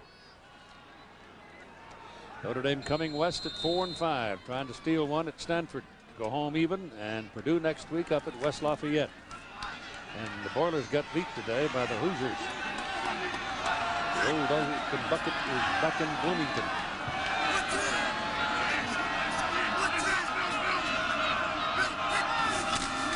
Holiday gives it away to Howard. Howard stumbles over somebody's leg, and then he is taken down by Anthony Gabriel and company. Keith, again, this is where Notre Dame has really struggled all year. You get down in the red zone, they move the ball effectively until they get there, but then they come away with no points a lot of times. And they've scored touchdowns less than half the time in the red zone, and that's not very efficient down there. Why is it? Why? Last time I thought it was their play calling. They've got to get more creative down here. Here they come out with a power eye or the straight eye. The old Tom Nugent eye back. Well, you can always run slants, can't you?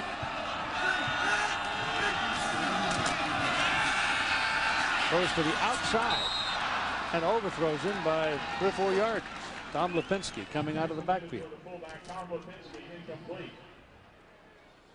And so trying to get Carlisle to stand up, and Carlisle said, "Leave me alone. I want a nap." I took a pretty good lick. Well, he hadn't thrown the ball very well all day, so he throws a pass here that's way high, and then he just gets tagged by Gabriel, 52. Felt every bit of that, but he's 1 for 8. That one was a touchdown, but the other 7 weren't even close. Third down and 10 now for Notre Dame. Field goal is a skirmish win for Stanford.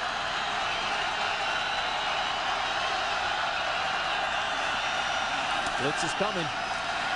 Little shovel pass forward, and it's incomplete. And it'll be 4th down. 4th and 10 with the ball just outside the 20-yard line. You know, that's when you know you're having a bad night, when you overthrow the shuffle pass.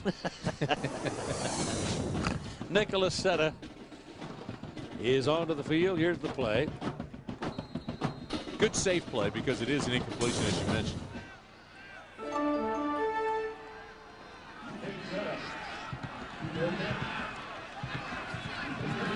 Now this kid has a strong leg. Adam Tibble is the holder. John Crowther, the snapper. And here's the kick. It's good.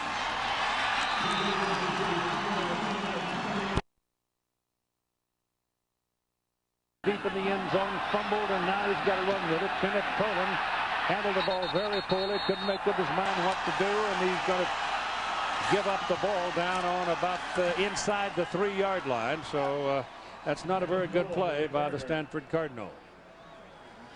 ABC Sports presentation of college football brought 5-yard line. Turn and give the ball to Brian Allen, and he'll wedge it out to about the 10-yard line, picking up 4 yards on the play. Well, he looks like he takes his eye off of it just for a second, lets the ball get into his chest plate on his shoulder pads. That comes down. Then he doesn't know whether to stay in or come out. The confusion makes him hesitate for a second, and then good coverage by Notre Dame. And so now the Irish have Stanford backed up again, patrolling the line of scrimmage. Pisani remains at quarterback for the Cardinal. They try to run the ball in the big guy territory, and there's no room inside as it goes up to about the 12-yard line. Pacific Life game summary will immediately point to the turnovers by Stanford. Bad handoff by Pisani, a slip by the fullback. Notre Dame gets it. That led to points. Then this ball shouldn't have been thrown because they had great coverage out there by 34 Duff. Using that sideline, taking him inside out, makes the interception. That turned to points. Once again, we got a football team that may be running out of feet before they run out of shells. As Pisani is back, throws the ball under pressure, and he throws it into no man's land, and it's incomplete. Keith, what we have here is a Stanford team that averages 39 points a game with just 3 on the board tonight. Well, they're just getting hammered.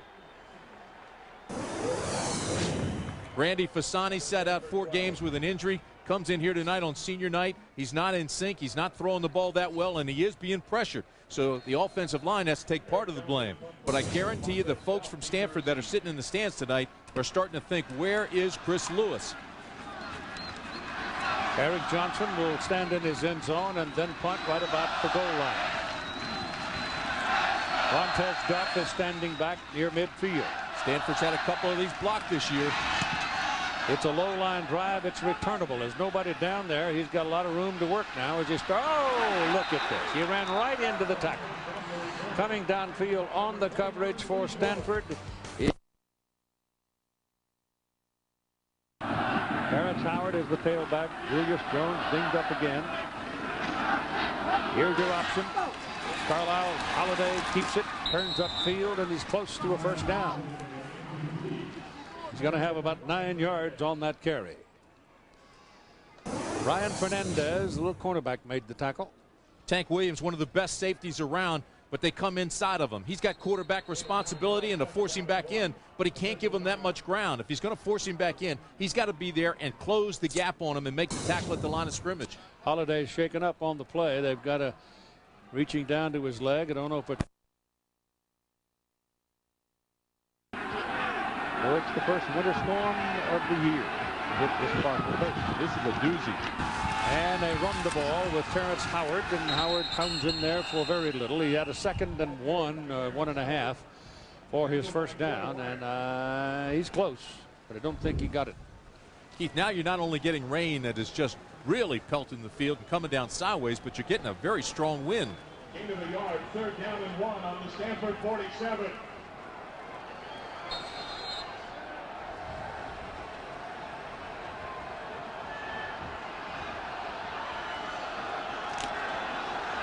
This is the kind of a night that makes you dream of the hearth, the fire, and a dog on your feet.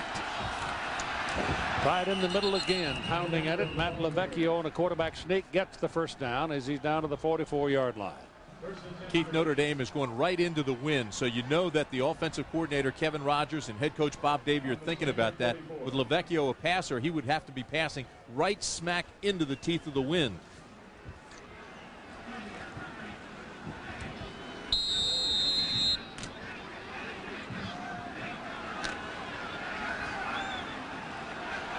Time remaining in the 3rd quarter now, running at 5:35.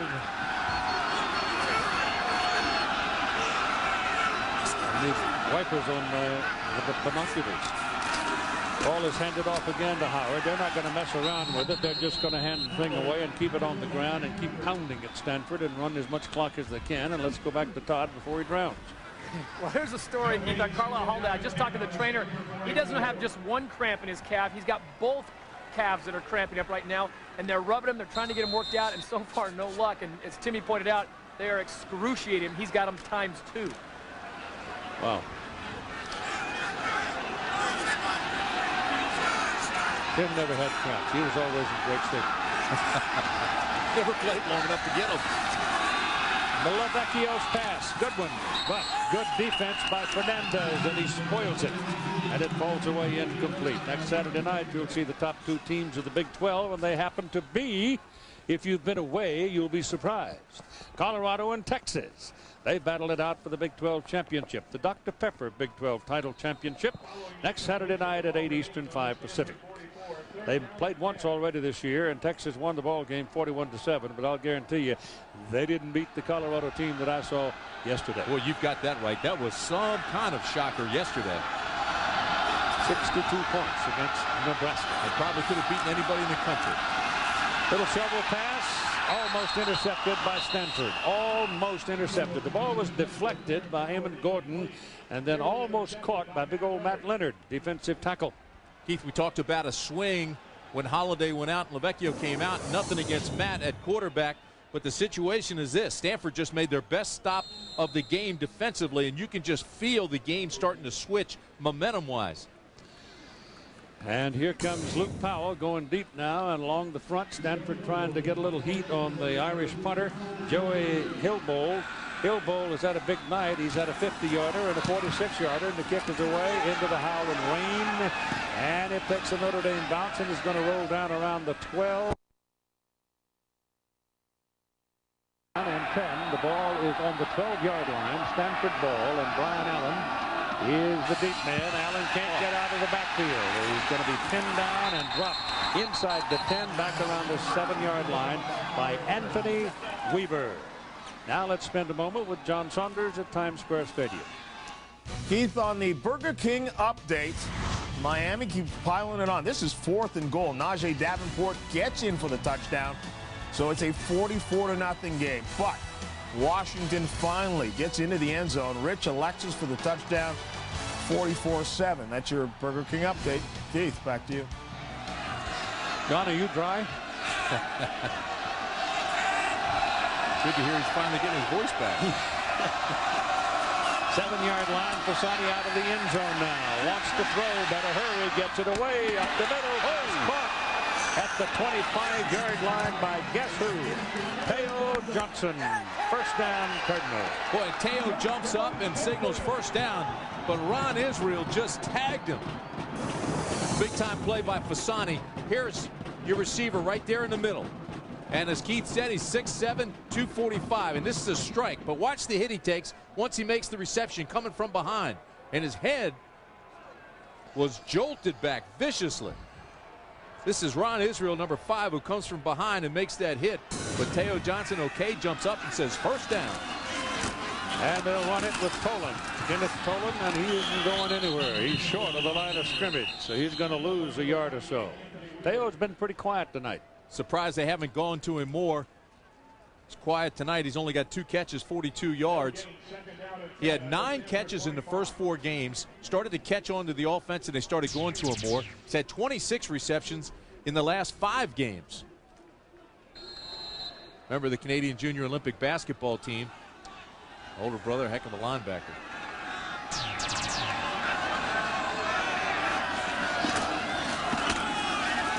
This time they find some daylight in the middle, and it's a big run for Kenneth Tolan, the sophomore who suddenly surfaced in the first quarter with a 52-yard sprint that led to Stanford's field goal. That's all they've had, 1 field goal. Keith, Holiday got hurt. LaVecchio came in. The rain started to go. The defense got to stop. We said there was a momentum swing, and now you can really feel it. Boy, that was just the front offensive line just opening up a huge hole for him.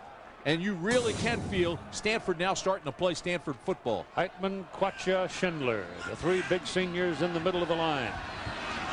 Ball is on the 48-yard line with a first down. Quickly thrown for Teo Johnson. He had gone off for a play, comes back in, and that was a poorly thrown ball. Never had a chance to catch it. Stanford has the most talented and experienced line in the Pac-10, and certainly one of the most experienced in the country. You look at the number of starts on this offensive line, and then you go right to Heitman. Eric Heitman, who was just named this past week as an All-American, is just the leader on that offensive line, which is some kind of powerful. And he plays some powerful piano. We're going to show that to you before this game is over, so help me. Second down and 10. Definitely the toughest offensive line Notre Dame has faced this year. Tolan goes in motion, becomes a receiver. Fasani runs the other way, and now he's got to throw quickly, and he does, and it's incomplete. He looking to the right side. He had 2 men going to the left and 2 going to the right and couldn't find anybody.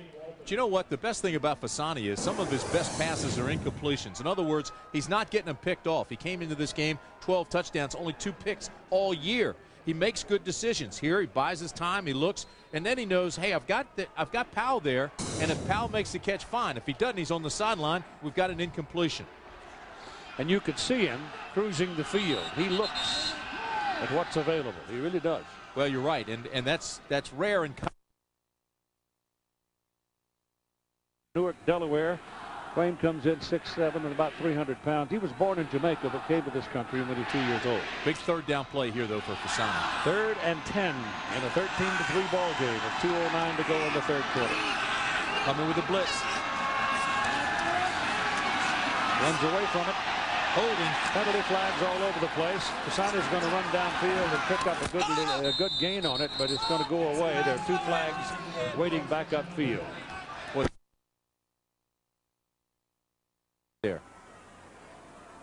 Here it comes. They run a stunt. Here comes the tackle. Takedown. Yeah, it really was.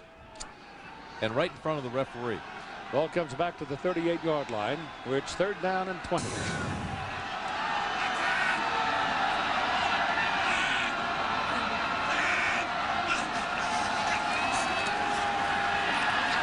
He's got Johnson deep. No time to throw it to him in a second. Dogged pursuit by Harrison, the linebacker for Notre Dame. Terrio Harrison just kept pursuing him and finally got him. Bringing a lot of pressure from every direction. They overload on the left. They come them on the right, bring them on the right. And then watch the pursuit by 51 Harrison. Just kind of stays with it. Now here he comes, tracks him down from behind and makes the big play. Harrison's 2nd sack of the year, 232-pounder, 4th sack by Notre Dame tonight. He had a shot. He had Johnson available for some time, but he never could quite get himself set when he saw it to get it to him. So they got a punt. Eric Johnson, 2 for 6th punt of the night. Pressure coming, got it out. Not a bad punt. Fielded back at the 31-yard line by Duff. Duff still going. And that's a very good return and outstanding. To take out of your offensive lineup. Howard's in there, tailback right now. The single back offense has worked very well for him in the second half. Here's Carlisle Holiday rolling out and throwing. No. Intended for Gary Gotze, tight end. First time he's seen the ball tonight. Notre Dame has run the ball so effectively today, but the passing game has just been non-existent. He's now 1 for 10, 47 yards. And that one, as we said, was a touchdown, but still the others, all those passes seem to be high and outside.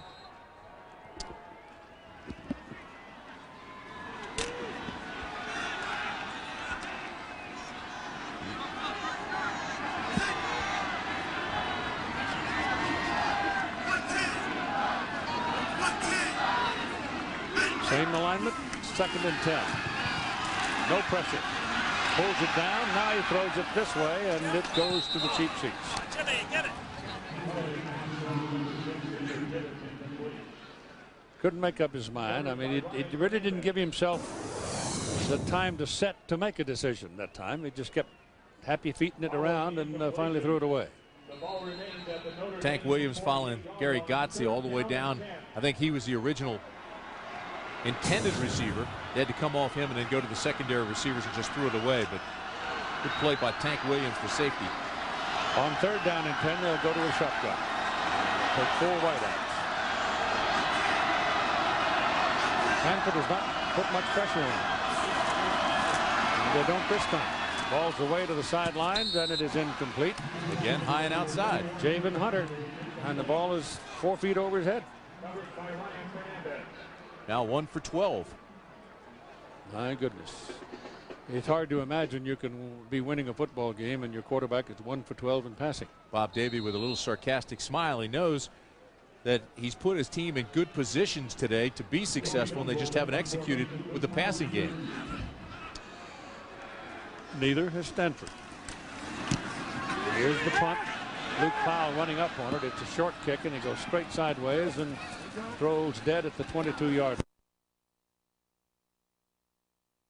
line. Setting back at their own 22-yard line. Casani's pass thrown quickly. There's the snap. It goes to Teo Johnson, and Johnson's up to the 40-yard line.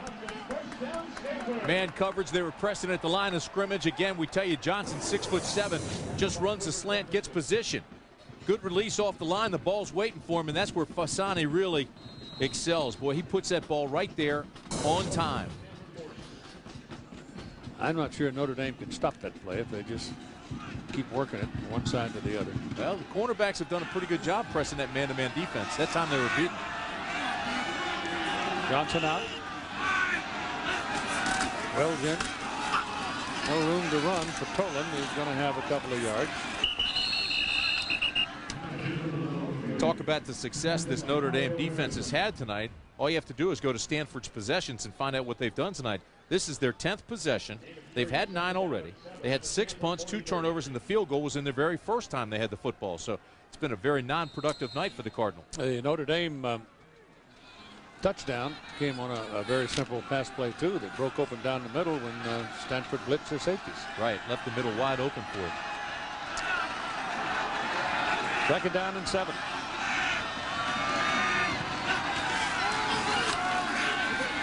Sonny getting some heat.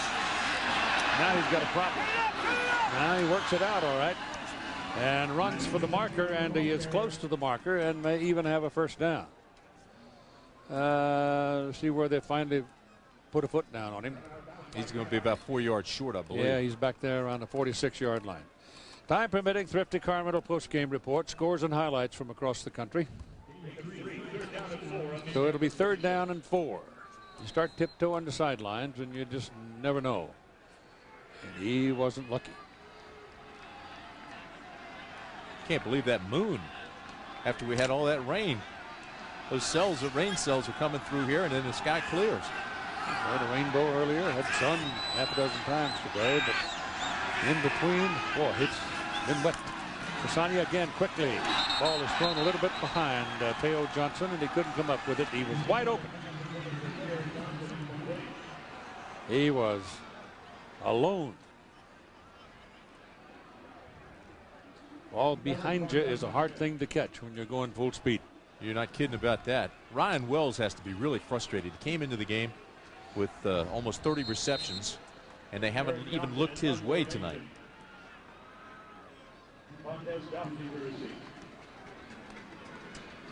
Yeah, he looks cranky. I was going to say, you can almost see it in his face, can't you? Yeah, of course you can. Frustrated. Eric Johnson is punting.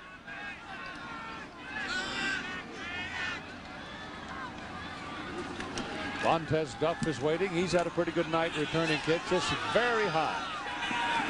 And a fair catch is called back at the to go in the ball game. 13-3 Notre Dame. Handling the Stanford Cardinal all right and backed up right now inside their 20-yard line at the 19. We have on the telephone with us the head coach of the Oregon Ducks, Mike Bellotti, who's been off for 21 days and is about to get cranked up and prepare for the Oregon State Beavers to close their season on December 1 next Saturday. Right now Notre Dame handling the ball and handling the game. And Carlisle Holiday is back in. Tries to run the option, can't do it. Coyewire comes up and takes him down for a loss of about 3 yards. Mike, what have you been doing? You've been taking time, getting the legs fresh and resting? Yeah, we really have. We've been off since we practiced on Tuesday, practiced about 5 times in the last couple weeks, but kids have been off for 4 or 5 days. We start again on Monday. Washington is losing 51-7 to Miami tonight, but Colorado and Oklahoma and they've been the big story, with Colorado crushing Nebraska, Oklahoma losing today, Michigan getting beat today. That BCS landscape is changing, Mike. It is certainly changing. It's been very interesting the past 24 hours, and I've got a chance to watch most of those games. So, you know, it's a little difficult, though, to sit around and watch other people determine your fate. We're ready to get back on the field. Notre Dame right now has Carlisle Holiday on an option, takes the ball, and just takes off with it. All they want to do is eat the clock, and they're coming up on 12 minutes to play. How about all your dinged-up people? Is everybody healthy now? They absolutely are. The nice thing about this, you know, having 2 weeks off has given us a chance to really get healthy. We face that tough battle, though, of keeping them competitively sharp while also giving them a chance to rest up and get fresh legs. That Oregon State route of Washington got your attention, huh? Well, it did. You know, Oregon State has been a team typically that's got better at the end of the year. They certainly have this year. That win over Washington was huge, and they really dominated the game. Mike, when your kids are watching everything that's taking place this weekend as well and not having to play, is it difficult keeping them focused on the Pac-10 title, having to play Oregon State? No, you know, I really don't think so. I'll tell you what, despite all the other things that are going on, the Civil War is the very most important thing in defeating Oregon State, simply because of the right to live in this state and hold your head up high. So all the rest of it doesn't matter if we don't take care of business. Well, and the other thing, too, with some of these losses, obviously the Heisman picture has changed, and your guy's right there now probably the front runner. Well, I think Joey Harrington, as I said all along, he's going to be determined on the field, and I think he's done a great job this year for us. I mean, his stats speak very well, but just what he's accomplished over the course of his career and this year and leading us to victory and being the kind of kid that he is, it's fun to have him around. Well, you're in a sort of a win-win situation that if you don't get the chance for the national championship game, certainly you're going to go to a great bowl, the Fiesta Bowl, and play a worthy opponent. So, Mike, good luck to you. We look forward to seeing you next week. Thanks, guys. Look forward to seeing you, too. Thanks, Mike. We got a fumble down on the field on the punt return, and Notre Dame is... Big mess at the top of the Pac-10. Stanford would be one of the co-champions. Four co-champions. Yeah. Of which Stanford would be one, but this is going to really... Oregon, however, holds all the tiebreakers. So they're going to go to the Fiesta Bowl. Well, how about this, though? Wells makes a big return. It looks like Stanford's got things going their way. The momentum's changed, and then he fumbles it. That's the third turnover tonight. Rocky Boyman looks like the man that got around it. This is what we were just talking about. Pac-10 standings, Oregon firmly entrenched at the top. If they win against the Beavers, then they're the champions. They go to the Fiesta Bowl. Unless, of course... Still not out of the Rose Bowl. Nope, they're not. First down from the 31-yard line for the Irish as Stanford now beginning to run out of time. And Dick and John, he's got a microphone in front of his face with a word processor in his lap telling him how to do his job. The ball is on the 25-yard line. Terrence Howard carrying it. Looking at these two coaches, their records have been very similar, up and down, up and down. Bob Davie talked about yesterday in conversation. We've won 9 games in 2 of the last 4 seasons. I think the challenge at a place like Notre Dame, the challenge at a place like Stanford, is to maintain it year in and year out, playing the kind of schedule we choose to play at Notre Dame. Well, they started off pretty tough this year, going to Nebraska, going to Texas A&M, and then playing Michigan State, and lost all 3. Holiday's pass is thrown over the head of Javen Hunter. Oh, Javen, he's seen about 5 of those go sailing over his head tonight. Had almost no chance to catch any of them. High and outside again. You know, just to wrap this up, what we've been talking about Bob Davie, and of course the decision will be made by Kevin White, the athletic director. But the last time Kevin White faced a college football head coaching change was when he was down at Tulane, and he hired Greg Davis, or dismissed Greg Davis rather, and hired Buddy Tevens. This is going to be a bigger one here, though. When you make a change at Notre Dame, that's a career maker. Especially after just extended the contract to 2005. Exactly. A lot of money tied up in it. You bet. Third down and 15. Holiday flush. He might get it. He's got it, hasn't he? Yes, he does. He just pulled it down and took off, and Corey Wire finally tracked him down, but he had a lot of green grass in front of him, which is why he pulled it down and took off. Well, you cheat your safety up, and when he gets blocked, here's your safety right here. Tank Williams, when he gets blocked, it seems to open things up. Comes across the line of scrimmage, ride him out, let his own momentum take him out of the play, come in under him. Holiday explodes, gets through the hole, and takes it out to midfield. We told you earlier that Carlisle Holiday is has the second most rushing yards for a quarterback in a season. Tony Rice is the only man who's ever run for more, and Rice ran for 884 back in 1984. Ball goes to Terrence Howard, a couple of yards on that carry. Counter Trey brought Curtin and man of Fain, got them all out in front of the ball carrier, still couldn't move the defense.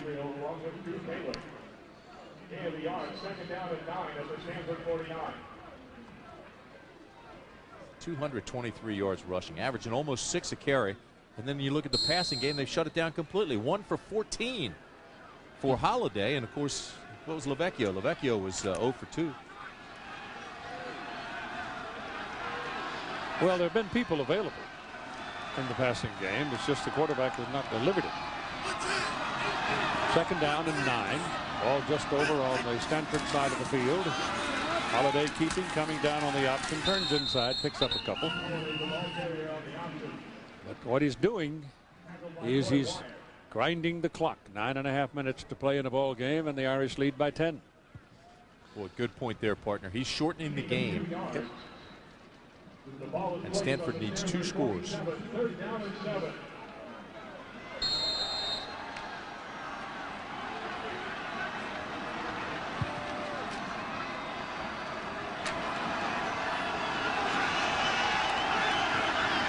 Third and 7. He's in the shotgun.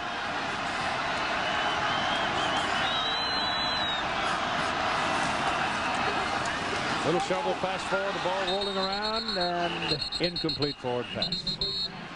Well, he's throwing it in there where there's a lot of hands grabbing. He's going to lose one of those yet. And he's throwing it in hard. He's 0 for 2 now on the little shuffle pass and 1 for 15 overall. You ought to have a phone call with the Cupper. Cupper's right across the bay here. Tom Davey laughing sarcastically going, can you believe this? It's 4th down and 7. 8th punt of the night for Joey Hillbo. Some long, some short. All effective like that, though. That's very high, and it's going to force a fair catch call. Their own 19-yard line. They've got 8 minutes and 46 seconds. They're down 10 points, and the ball is thrown quickly on the bounce. Saying, what the heck is going on tonight? I don't think Stanford expected this at all. They were very confident when we talked with them this week. They really felt like they could handle Notre Dame. Notre Dame's still alive for a bowl. They've got to win out, but they can become bowl eligible. Back goes Pisani. He's looking around. Now he's chased out of the pocket, almost falls down, throws it poorly, and it's off the shoulder pads of Ryan Wells. Now we go to John Saunders. John, what's shaking? Well, Keith, with a 51-7 lead, would you be going for it on 4th and goal? Well, Larry Coker in Miami does at the 2. Frank Gore with a touchdown. Miami opens up the lead to 58-7. That's the 2nd touchdown they've scored on 4th and goal. Keith. They're just showing off. No, there's some history there. I mean, Washington took him out of the national championship hunt. You heard all the Miami players talking this week about Washington being cheap shot artists and hitting them late. There's some history there, so they're trying to run that thing up on him. What goes around comes around. You got that right. Pisani having a problem. Now he's got a man deep all by himself and finally delivers it. And it's all the way down to the 35-yard line. It's Nick Sebis. Nick Sebis, a sophomore from Mount Carmel, Pennsylvania. That's only his 6th reception of the year. He's a sophomore. But this is just because he didn't quit on the play. Pisani gets chased out of the pocket. The DBs now think he's going to run. They cheat a little bit, and Sebis finds his way behind him. He just didn't quit when the pressure chased Pisani out. 8 minutes and 20 seconds to go. 46 yards on that pass play. First down Stanford. Notre Dame 35-yard line.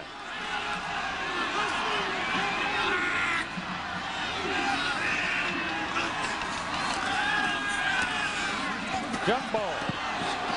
Penalty flag. Teo Johnson under the ball, knocked out of bounds, tripped, and the penalty against the Irish. Boy, I tell you what, Teo Johnson got away with one earlier. It's going to be interesting to see who this is called on, whether it's Jefferson or Johnson. Jefferson trying to handle him at 5'9" against 6'7". The way the flag was thrown, it looked to me like it was going to be against the defense. Yep, it's against Jefferson. Jefferson had it pinned against the sideline. Big height differential. Pass interference on a defense, 15 yards previous spot. Automatic first down. Oh, I don't know. I don't know about that. But as you say, moot point. Yeah, that's right. I tell you what, that's the pass interference rule in college football. Something's got to be done about it because, I mean, it's called so many different ways. We see it differently every week. It's a very tough call. Well, it certainly favors the offense. There's no question about it. It's 1st and 10. Ball on the 20-yard line of Notre Dame. And you got that same match over there, Johnson against Jefferson. And Pisani's looking at it and going for him, and they two-time him. Rolling over from the safety position to help out was Donald Dykes, and they knocked the ball loose. Yeah, and I don't think Pisani accounted for Dykes, the safety. Dykes was just sitting back playing free, and he reads him right away. He looks over there at the, now that was pass interference right there. That's defensive holding. Well, they call the other one, and this time he stretches his shirt, and he gets away with it. Well, can't see everything. Pontiac drive summary here. 4 plays, 61 yards, 44 seconds. They're trying to hustle into the end zone at 8 minutes to go in the ball game. Fasani looking around, puts it up for Wells and overthrows him. Brian Wells finally getting to see the ball here in the 4th quarter, but not being able to get a ball he can catch. Shane Walton defending on the play. Well, Keith, that's going to bring up 3rd and 10. You're down in the red zone, and again, you've got to go with Johnson here. There's such a size differential there with Johnson at 6'7" and Jefferson 5'9". You've got to take your shot there. Well, you know they're going to roll over and help him, so why don't you just take Johnson down the middle? Well, they got him singled up, and you know the safety's going to help. Know that. There he is. Pressure's coming. They flush him. Now he's got to run, and he's going to get his first down. Oh, he's very close to it. It looks to me like he's inside the 10, and if he is, he'll have his first down. Yeah, they'll mark it at the 9. They'll move the chains if Fasani did it himself. Justin Smith finally brought him down. He's a tough kid, isn't he? Yep. Randy Fasani playing with a flat tire, bad wheel, sat out 4 games, comes back here Sunday on senior night, got that big knee brace on, tucks it away and says, I'll get a first down. Down to the 9. Now you got Johnson on this side with Wells. That's 5 right there, Johnson. Fasani stays under center. Ball is handed off on the run, and it is touchdown, Casey Moore. So Casey Moore gets a carry and sticks it in the end zone, and the train is leaving the station. Talked about that offensive line, how experienced they are, how many starts they've had. It averages 305 pounds, 3 seniors on them. Watch the red jerseys slant down, zone block, carry the white jerseys out of there, and look at the hole it produced. Wow. Biselli for the point. Johnson, the punter, does the holding. Snaps good, holds up, and a low line drive just gets in there.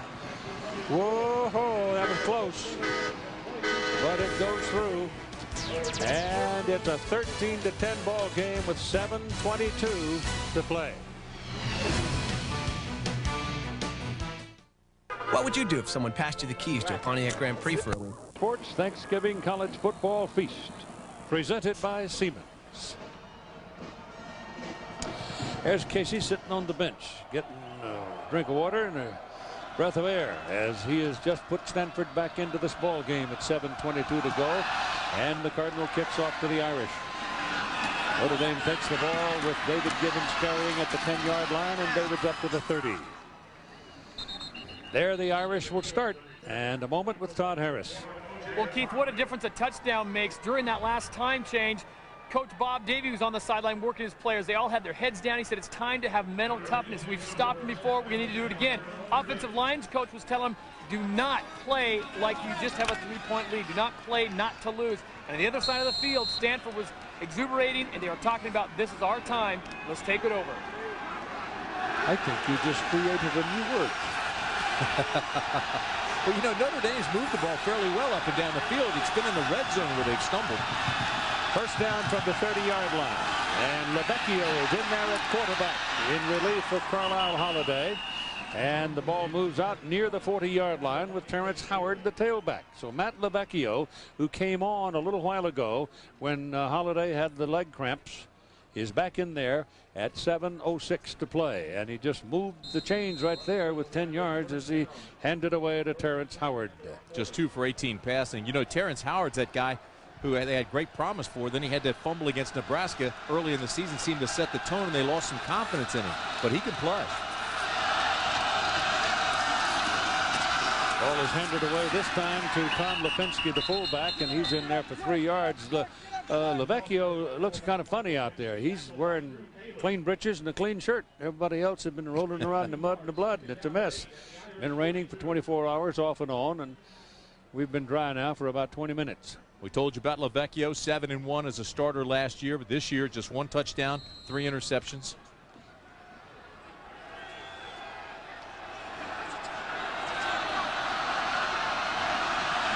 Big old Jeff Fain snapping the ball at center, out of the shotgun. Ball goes back to Lavecchio. It's handed away to Terrence Howard again. Howard's a 6'1", 195-pound senior.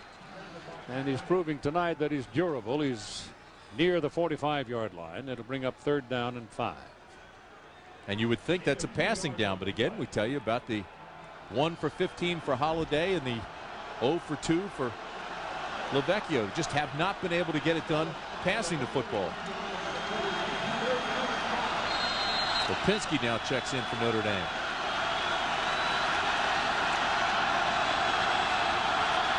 Third and 5.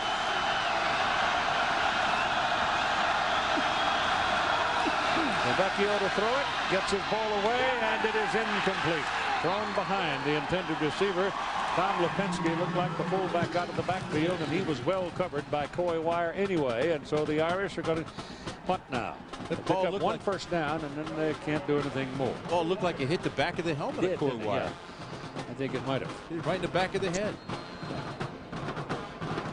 13-10. A lot of time left. Boy, isn't that the truth? Stanford's starting to feel it a little bit. Powell waiting. Bunts away. It's up the elevator shaft this time. And takes a Stanford bounce coming back up the field and will be marked at about the 40-yard line. That's a 15-yard punt. Now he's hit a 50-yarder tonight, a 46, all kinds of distance, but this one, when they really needed a big, was on the 15. Take a look at the Pacific Life game summary, and you can see the story so far has been turnovers by Stanford down here. That really was critical and kept Stanford behind the 8 ball most of the game. 241 yards rushing for Notre Dame, passing 64 yards, but 47 of those came on one pass for the touchdown. They've been sacked 4 times, and Fasani now 8 for 23, 159 yards.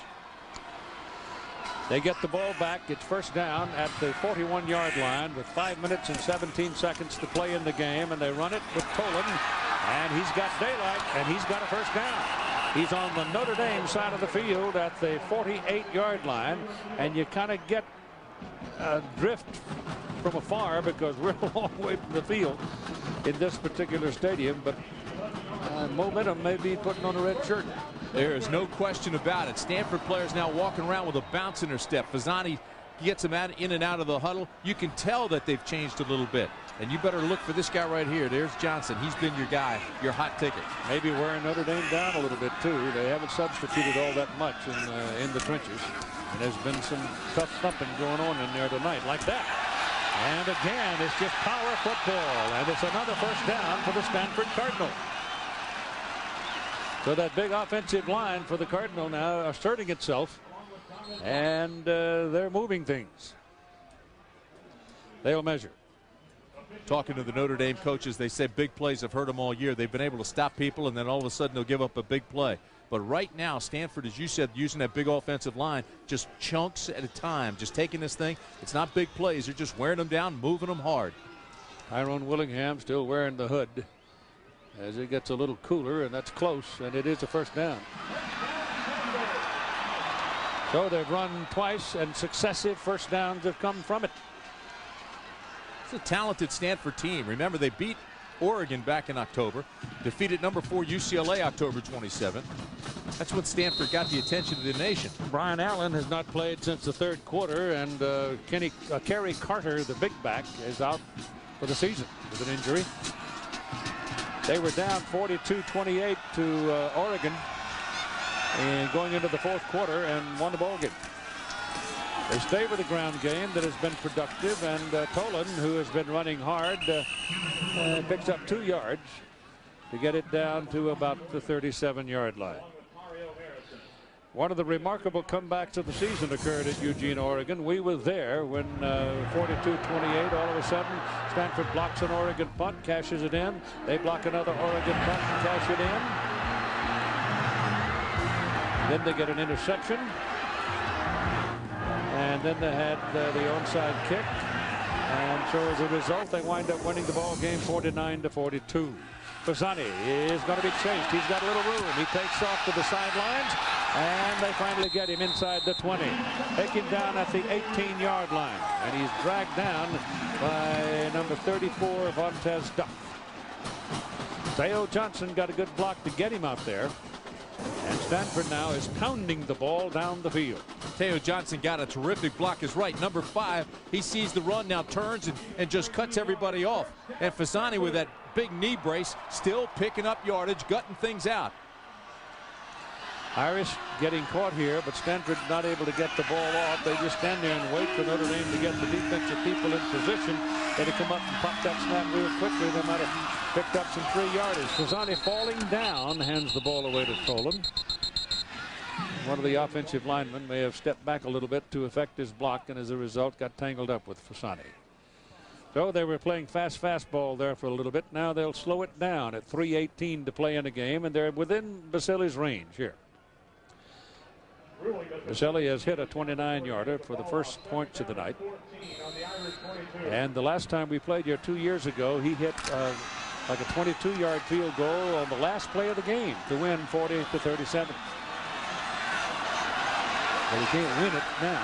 He can just tie it if he has a chance. They stay with the run. This is Tolan going around the corner and down to about the 20-yard line, and have to pick up 3 yards. So that'll bring up 3rd down and long. 3rd and 13 roughly. Ball on the 21, and it's sprinkling rain again. Still haven't thrown to Wells. Oh, they have, but he hasn't had a chance to catch it. Has not made a catch. Powell's been very quiet with 1 catch. Johnson's been the guy with 3 catches for 60 yards. Seabees had 1 big one. Got him down there and got him going for the touchdown. Fasani's pass under it. It's Johnson. He can't pull it. No penalty flags. I mean, he was mugged. Clifford Jefferson just can't handle him. I mean, Clifford is only 5'9", for heaven's sakes, and Teo Johnson is 6'7". Yeah, but if you watch his coverage, Jefferson does a pretty good job. He's got him inside out. Look at the difference in height. But he gets caught behind him, and now he can't get to the ball. And when he reaches over, his arms aren't long enough. Had to fight through him. You want to stay to the side of him or in front of him, but I mean, that's looks like Butt and Jeff. Oh, Clifford's like a terrier, boy. He's going to get him one way or the other. Well, he did the right thing. He fouled him. It's 15 yards. It's not a touchdown. And rather than give the touchdown, you take that pass interference call. You're absolutely 100% correct. Defense 15 yards from the previous spot. Automatic first down. See, that's the dinger right there. Automatic first down. Well, with that 15 yards, he would have made it anyway. They needed 13. They get 15 on the penalty. That puts him down on the 6-yard line. 1st and goal. 2 minutes and 2 seconds to play. We got another one of them going here, don't we? We sure do. The home team has won, I guess, over the last 5 years. The home team has won the game. Last 6 years. Kenneth Tolan remains the beat back for Stanford. He's got the ball running in the middle, squeezing his way down to about the 2-yard line. Picking up half the distance, and the Irish defense getting very tired now. They're getting up slowly. Anthony Weaver wobbling as he goes back to the huddle. He's played a terrific ball game. This is when that big offensive line just seems to take over. Chambers, Heitman, Kreischer, Schindler, Harris. Ball is on the 2, 2nd down and goal. Casey Moore has 1 touchdown tonight. He may get a chance right here. Nope, they give it back to Tolan, and he fights his way. Still going, and goes down short of the goal line, but not by much. You know, Keith, he was hit at about the 4. Yes, he was. And just continued to pump those legs like pistons. Looked like a whirling dervish down by the goal line. Now watch when he gets hit right away. Gets hit at the 4, breaks that tackle. Now watch him continue to push down by the goal line.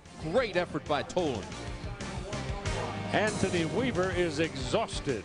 Timeout. The quarterback is 6'4", 230. So all you need is a quarterback sneak down here. Yeah, he's got a sore leg. Tolan running for the corner. He's in there. He had fresh legs, and he took it into the end zone. Got a block from Casey Moore, and he gives Stanford the lead for the second time. Stanford scored early on the first possession, 3-0. It was. Notre Dame came back to go 13-3. Now Stanford has come back in the fourth quarter. It is raining hard again, and they lead 16-13 and going for the point. This point is very big.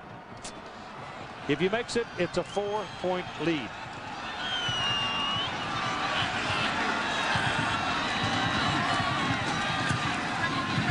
He made it. So the Stanford Cardinals 17-13 with 1 minute and 8 seconds to play in the ball game, trying to win 9 games in a season for only the second time in 50 years. They have San Jose State left to play. Notre Dame will play Purdue next week. Surprising call on the goal line. You're at the one. You got one of the most powerful lines there is. Block off, seal off like that, and get him outside in the corner. Nobody's expecting that. They're expecting tackle to tackle. Look at him seal off the corner. You get your fullback out in front of you, and you just run to the pylon. Got that big offensive line. They think you're coming inside. You just.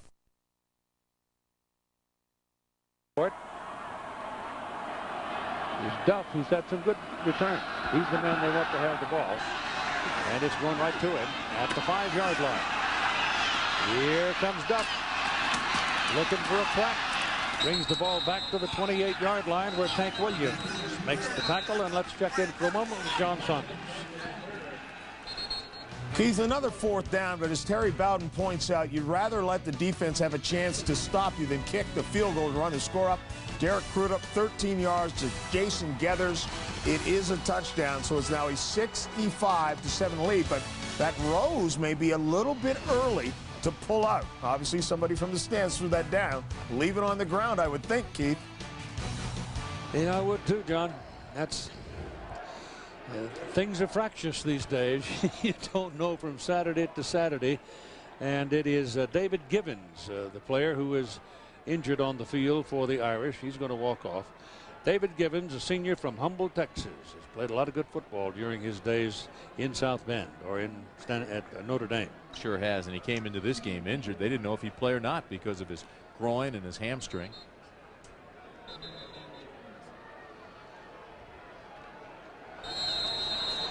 So here we go with a final 1 minute and 2 seconds and a 4-point Stanford lead, 17-13. Notre Dame 2 of 19 for 64 yards and a touchdown tonight. LeVecchio is the quarterback out of the shotgun.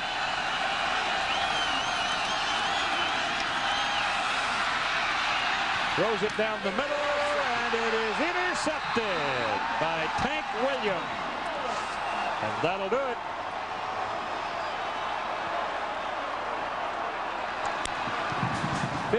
Four ticks remain on the clock, and Stanford has a 4-point lead, 17-13. And it's nice to visit with you all on a Thanksgiving weekend. We hope you've enjoyed your little time out on the farm at Stanford. Watch his head, Keith. He's looking where he's going to throw it. Yep. Never comes off of him. Keeps stepping up there, throws into coverage, and Tank Williams is there to make the interception. He led the safety to the ball with his eyes. Reading, go to the football, make the pick. His own man, Fernandez, almost got in his way, but he went down and got it. And now all Stanford has to do is run out the clock. 18 seniors playing their final game here at Stanford Stadium. Tank Williams, one of them, but you'll hear that name a long time on Sunday, I suspect. The clock is now running at 47 seconds and stops.